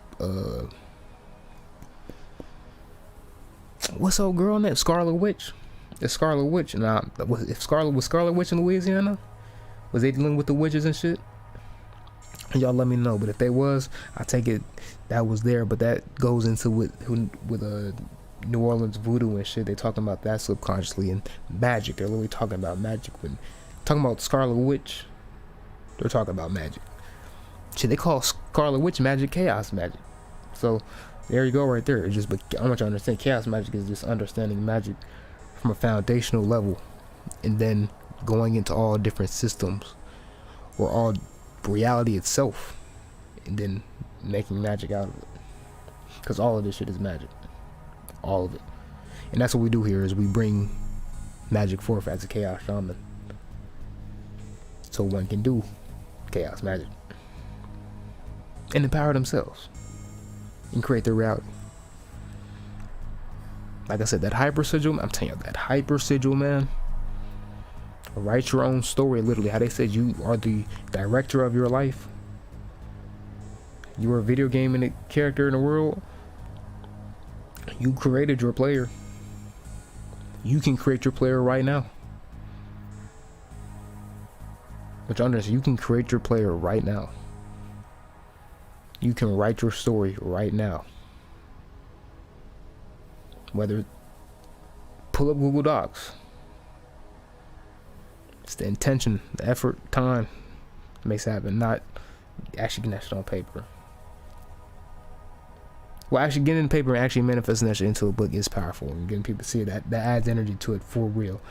But tell y'all right now, I'm just started mine. No, I shouldn't even say just started. I'm more so in the early stages, because we've been at it for a couple months now. But in the early stages, shit is already manifested. when the full story is played out, oh my goodness, power. But it's just a matter of time and really tapping into self. But Spirit been telling me that you need to write more. You need to start fucking with the spirituality, the occult more. Because my thing is, I'd be too focused on my perspective mentally, subconsciously. My subconscious disposition was to music. Now I have changed it to being occult and spirituality, because this is what I get more out of. I get more fulfillment out of. This is what fills my cup. I'm telling you right now, I could talk hours on hours about movies, about symbology, about spirits and shit all day. Doing tarot readings, studying. Not necessarily talk about it all day, but I could study it all fucking day. Learn all day about occult, esoteric. What? Learn about self all day. What? Yes. Music cool though. Music used to be my shit. It just don't hit like this though. It don't hit like writing do.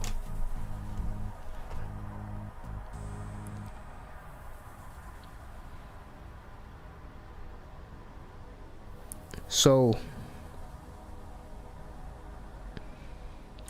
after that, yeah, we just got post-credit scenes at this point. So I guess, yeah, they got Kamala Khan. She got Kate Bishop. I don't know who this is. She got arrows.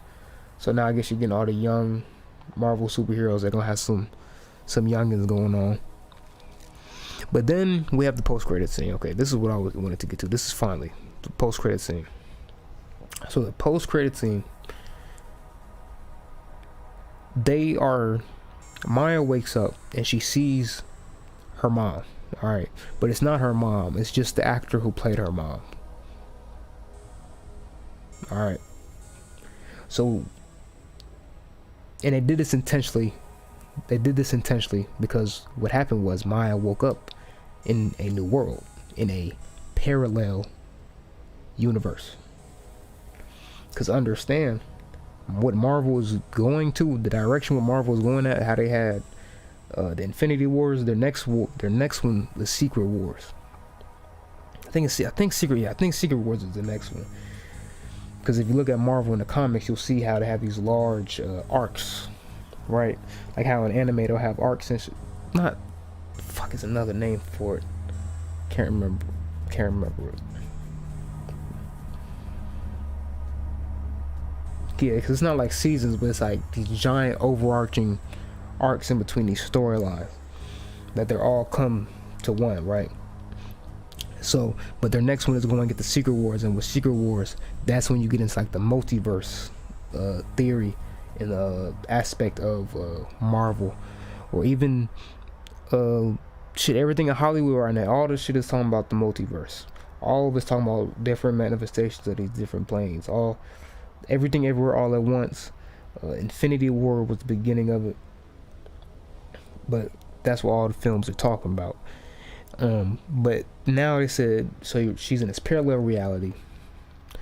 Shorty looks like her mom, but it's not her mom. She's actually the Captain Marvel in their universe. Now, in this universe, I knew immediately, when I seen it, I knew immediately where it was at, because this level of the Marvel lore I do know. So the nigga that walked in, the doctor, he was Beast. He was blue. He was Beast. He was bro from X-Men.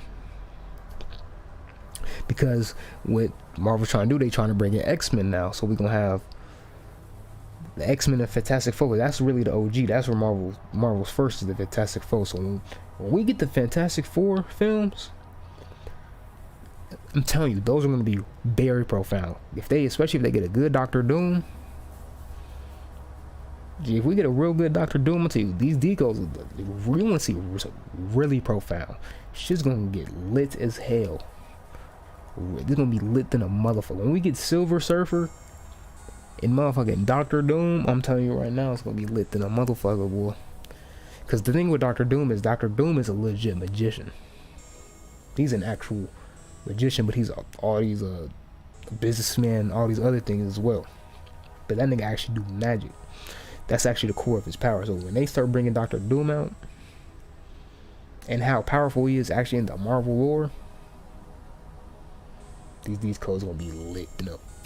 I'm telling you, you're just gonna get magical power. Just magical power.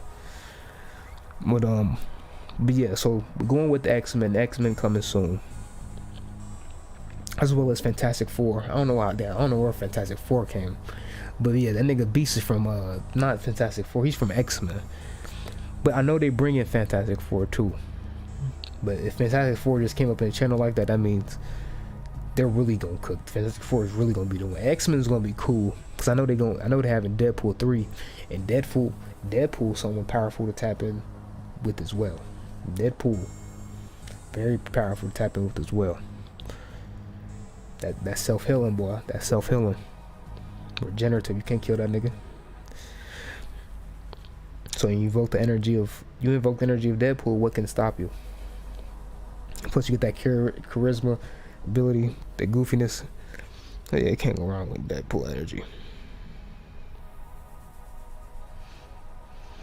But yeah, man, that was pretty much the film, man. After that, and then yeah, an old girl's Maya Rambeau's mom, who's basically the Captain Marvel in her universe. You'll see the post-credit scene if you look it up.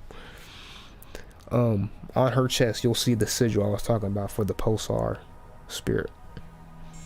All right, which looks like this. If I was gonna draw it a little bit better.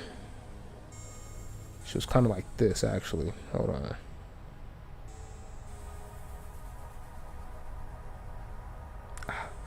See. Hold on.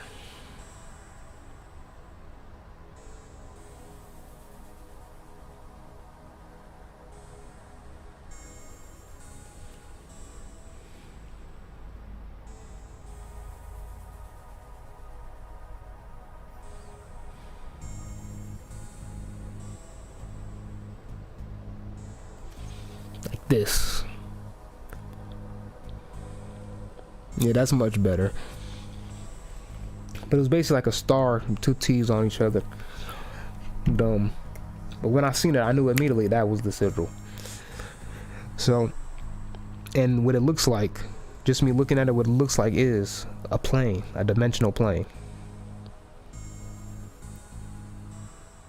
See, the knowledge is already coming forth. So that video will be coming soon on the Lady of Light Pulsar spirit that y'all will be able to tap in with and work with for that stellar magic. And Beast, bro, he was the one that said confusion is the first step to knowledge. Confusion is the first step to knowledge. So, if you were confused after this video, after this movie, great. Fantastic. Now you should seek. And the answers are out there. If you have any questions, let me know down below in the comments. Make sure you drop a like. More videos coming soon, more decodes coming soon.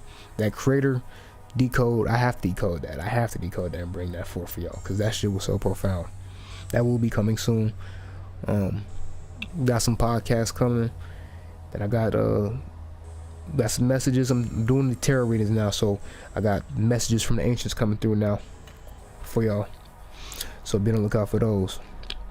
But this is your boy Ace Man, the Divine One. You can find me Beacons of AI Shash, the Divine One. You can find my music, sound healing, meditations, as well as if you want to tap in and get a consultation, spiritual consultation, or a reading, deity reading, find out who's in your spiritual court, what spirits want to work with you, been working with you, because they've really been with you your whole life. And also, you're a deity archetype, you're a avatar. Who are you in the flesh? Who are you most like?